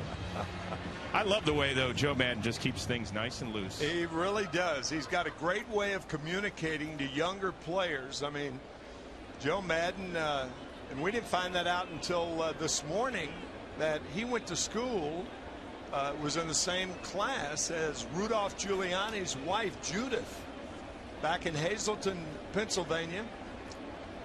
And Joe's mom works in the third base dugout. We saw Joe in the third base dugout here at Yankee Stadium as Russell Martin grounds out.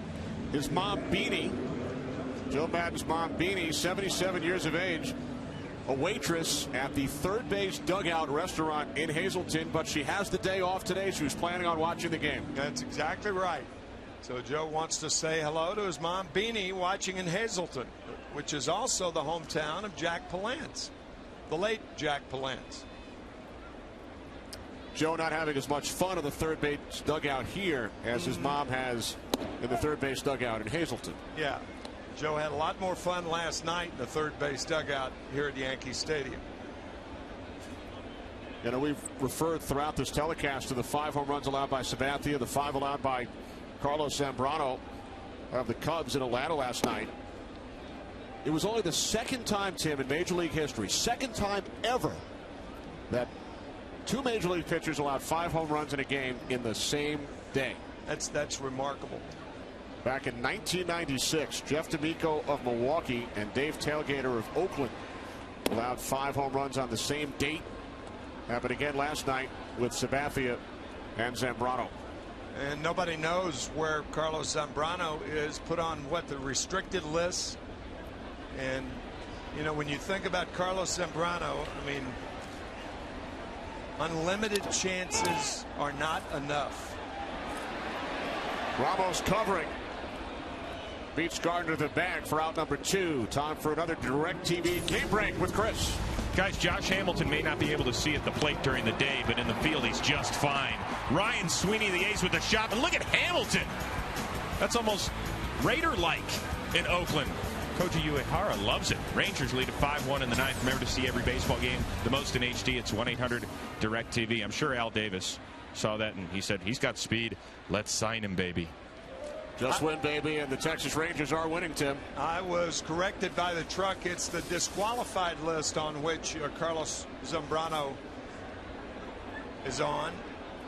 But again, I mean, I was thinking about it coming to the ballpark today. I mean, how many times has Carlos Zambrano been given time after time after time to straighten that pathetic act of his up? And now it's caught up to him. I mean, a guy who's owed $22 million by the Chicago Cubs. Where is the responsibility? My gosh. On the disqualified list without pay, although he plans to appeal through the Players Association. Remember, he attended anger management last year. On a more positive note, in Atlanta last night, prior to the game, in which Zambrano allowed the 5 home runs, Bobby Cox's number 6 was retired by the Atlanta Braves as Jeter whips one into right field for a base hit. His second hit today, number 3,036 in his career.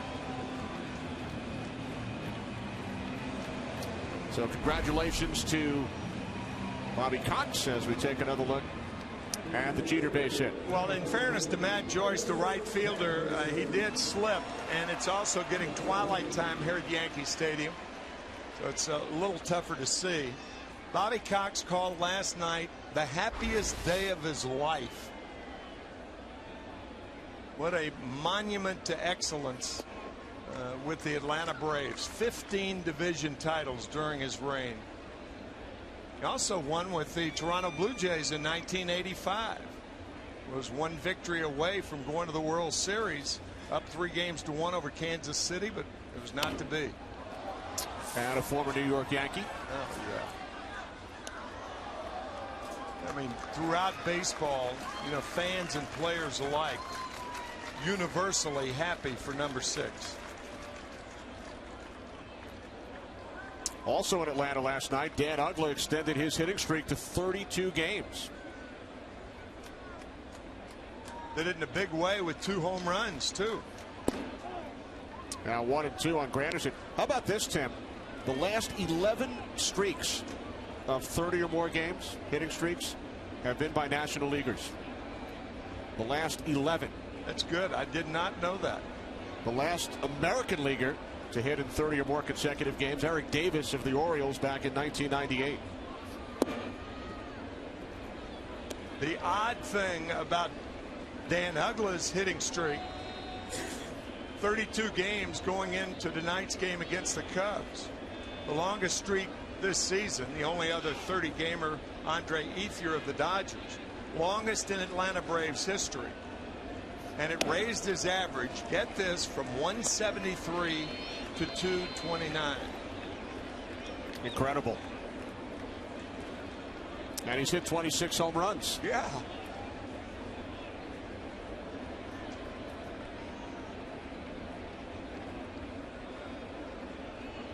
Payoff pitch to Granderson. Missing high and away, ball 4. So the Yankees with runners on first and second with 2 outs. Well, this is your football season. Create your fantasy football team today at foxsports.com.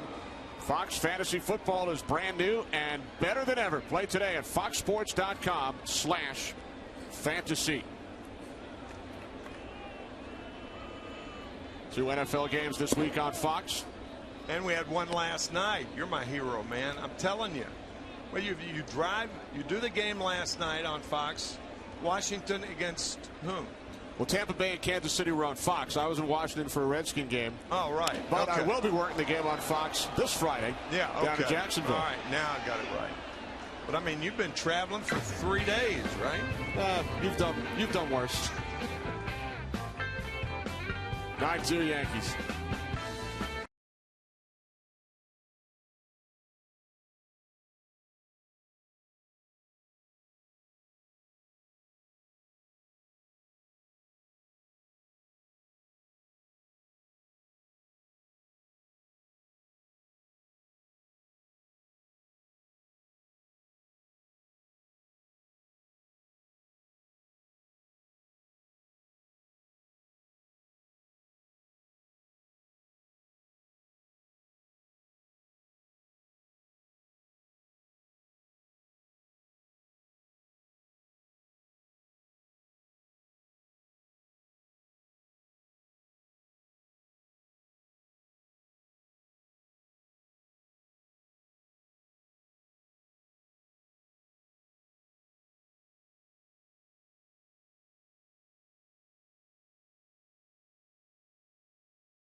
Welcome back to Fox Saturday Baseball, presented by Gillette Fusion Pro Glide. Top of the 8th inning here at Yankee Stadium. Phil Hughes, the Yankee starter, allowing only 2 runs in 6 innings. Jorge Posada back in the Yankee lineup. Has driven in 6 runs. Hit a grand slam back in the 5th inning, 10th of his career. Robinson Chirinos, shallow center. Cano's got it, 1 away. Well, we mentioned Tim during our open. Rays coming into this game 7.5 out in the wild card. And Joe Madden said we have to make up 1 game a week. And you talked about their tough schedule with the 17 games remaining against the Yankees and the Red Sox. A loss today, and they will be back to 8.5 behind the Yankees in the wild card race. Now, realistically, it's very, very difficult for the Rays. I mean, they were stripped of their players over the offseason through trades, free agencies. Carl Crawford going to the Red Sox, Matt Garza being traded, Carlos Pena, the fine first baseman, power hitting for the Cubs now, not the Rays. And to do as well as they've done, I think, is a tribute to some very smart people down in Tampa Bay and St. Petersburg. They know what they're doing. What an accomplishment, the fact that the Rays, in a division with the Yankees and the Red Sox, have won the American League East 2 of the last 3 seasons. I know. They finished with the best record in the American League last year with 96 wins. Lost to Texas in the AL Division Series. Trail this game 9-2 as Johnny Damon fouls it back, with Desmond Jennings on at first following his 2nd hit today.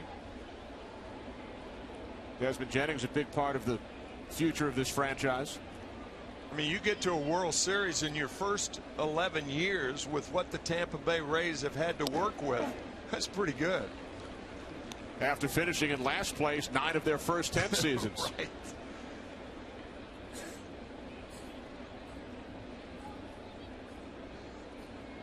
Johnny Damon among the active career leaders in so many different categories.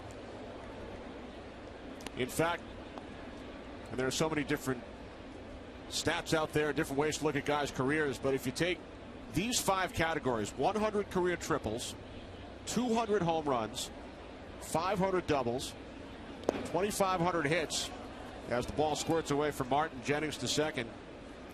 Those 4 categories, Damon is one of 11 players who have reached all of those marks, and the other 10 are Hall of Famers. Well, you know, if he plays another 2.5 or 3 years, he'll have 3,000 hits. If he plays on anywhere near a regular basis. Damon down on strikes.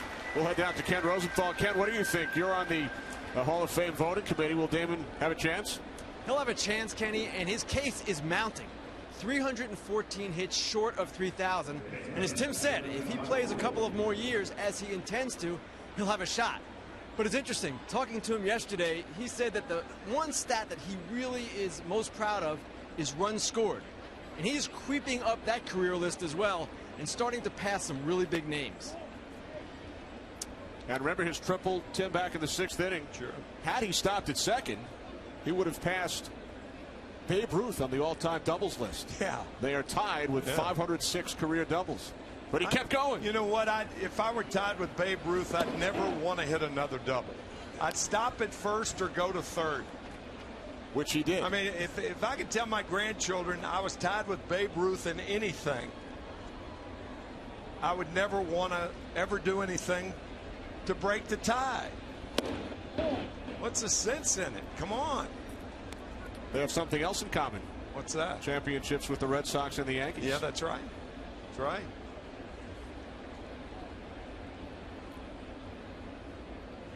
Quick work by our director, John Moore. A Ruthian statistic.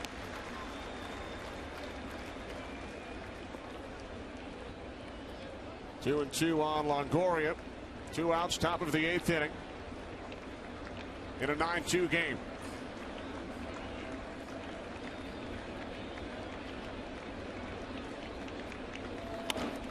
Up the middle. Terrific play by Wade.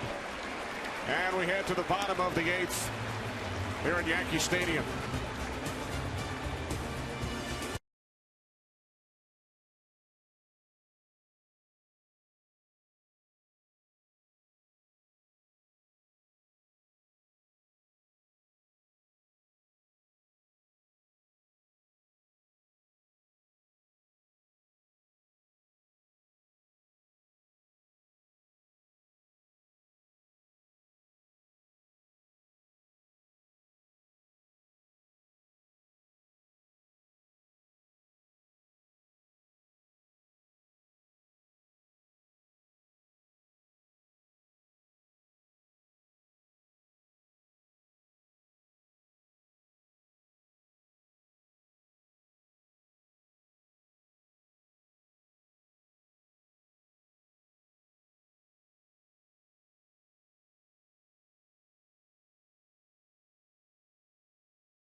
Multivitamin of Major League Baseball.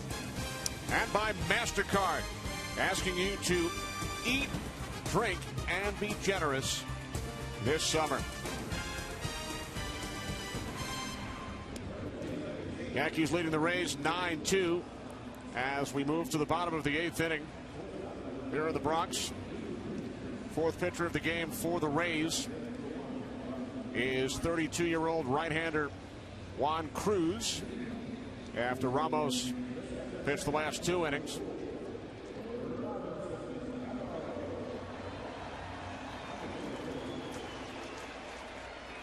Cruz making his 42nd appearance.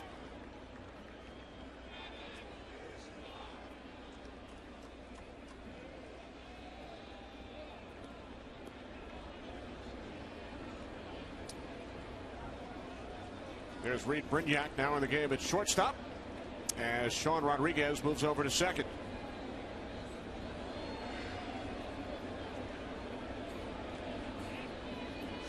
Robinson Cano leading off for the Yankees.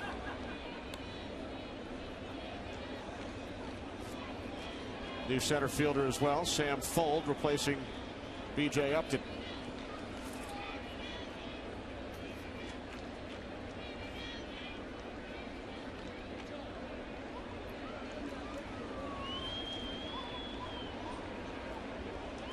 I think home plate umpire Tom Hallian wants to check with Joe Madden and find out where that's wrong. The scoreboard is wrong. He's got Fuld in center field and Brignac at shortstop. It's a matter of where they're hitting, and that's what Hallian wanted to correct. The 4th spot in the order will lead off in the 9th. So Tom Hallian checking with I think Full's in that spot, Kenny. So Fuld 4th, Brignac 6th. Right. Fastball missing away. 1-1. Tremendous job by our entire crew today here at Yankee Stadium, led by producer Carol Langley McDermott, our director John Moore, Associate Director Kathy Hunt. Broadcast Associate Eric Mandia. Pre-game show produced by Don Bowie.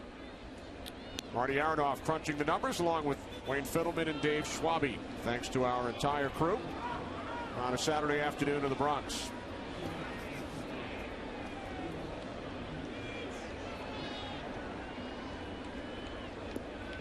The Yankees scored 2 in the second inning. Jorge Posada with a bases loaded 2-run single. Curtis Granderson a leadoff home run in the 5th. 5 batters later, Posada hitting his 10th career grand slam. He's driven in 6 today in his return to the Yankee lineup after sitting out the last 5 games.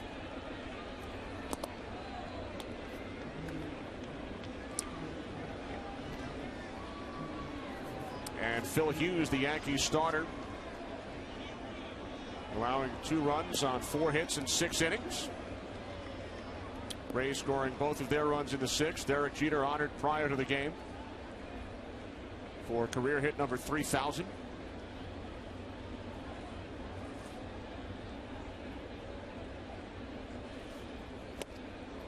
Cano down on strikes, 1 away.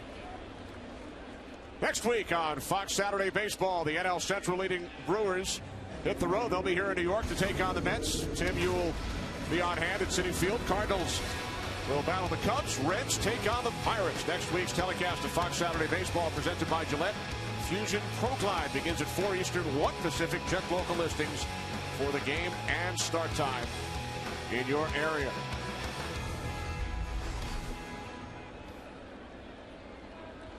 Here's Nick Swisher, who has walked 3 times today and also struck out back in the 3rd. And Ken Rosenthal, Nick, has been pretty busy off the field as well.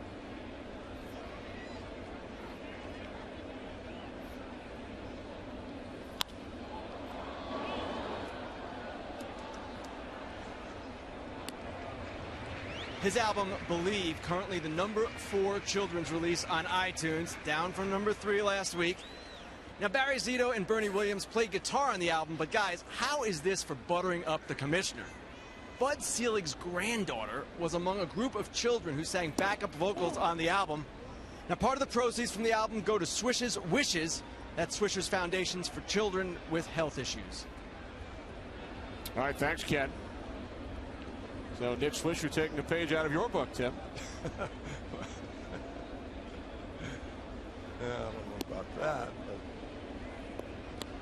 But how many albums did you sell? If I knew that Bud Selig's granddaughter were available, I would have had her for backup on my CD. You missed the boat. Yeah, I did. Maybe next time.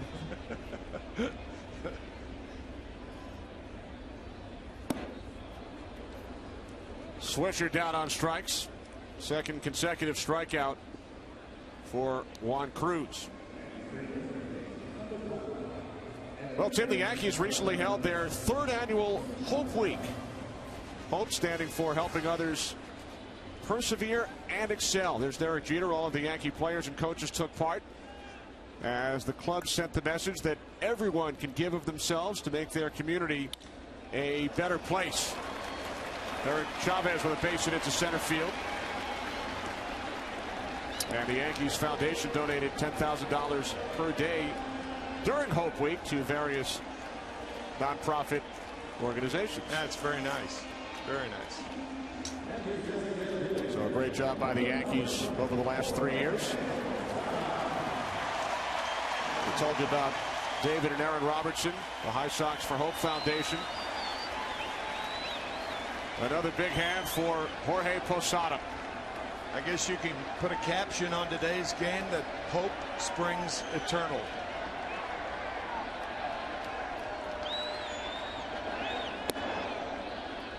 For the 39, soon-to-be 40-year-old Yankee designated hitter. He'll celebrate a birthday this coming Wednesday.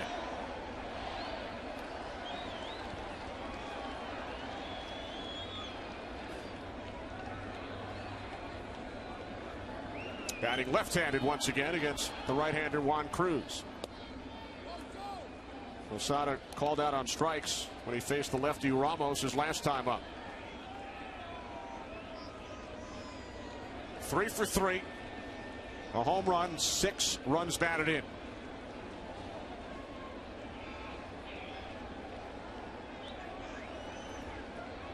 Over his first 3 at-bats, and then struck out in the 6th. Fouls out to Longoria. We head to the 9th. What a day for Jorge.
Proud to support youth baseball across the country. And by Burger King and the all-new BK Burger and Chicken Minis. 9th inning of the Bronx. 9-2 Yankees. Our Burger King mini moment. Phil Hughes, the Yankee starter. 6 innings, allowed only 2 earned runs. We talked about how important this start was for Phil Hughes in our open as the Yankees try and solidify their rotation. Terrific job by Hughes. Hector Noesi, the 3rd Yankees pitcher of this game, facing Reed Brignac, who is batting in that number 4 spot. Brignac batting just .193 this season. Fouls it back to the screen. New second baseman for the Yankees as well. Eduardo Nunez in the game, replacing Robinson Cano. Now, Kenny, when you look at the Yankee bullpen, it's not inconsiderable to think that they can carry only one left-handed pitcher. Remarkably, you talk about an organization knowing their guys. They have a lot of right-handed pitchers that are very effective against left-handed hitters. That's why Boone Logan, for the most part, has been the only left-handed pitcher for the Yankees all year that they've carried.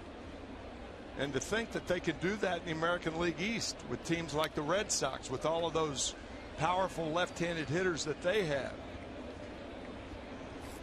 Adrian Gonzalez, Jacoby Ellsbury, David Ortiz. And a happy birthday to Boone Logan, celebrating his 27th today. Right. The only left-hander in the Yankee pen. Payoff pitch to Brignac, fouled off. Rays won last night's game. The series opened at 5-1 thanks to 5 solo home runs off CC Sabathia. Yankees coming back in a big way today. Jorge Posada driving in 6 of the 9 Yankee runs. Brignac down on strikes. The second part of our Burger King mini moment. We told you about Phil Hughes, who allowed only the 2 earned runs in 6 innings. He added 4 hits, struck out 5. In line for his 3rd win of the season and his first win at home since last October. And Jorge Posada with his 6 runs batted in provided 2 other big moments for the fans here at Yankee Stadium.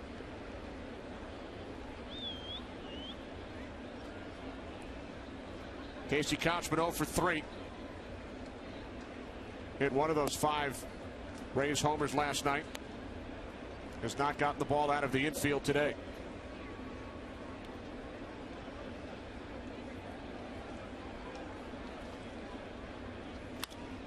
On the ground to the right side, this is Nunez. And the Rays are down to their final out.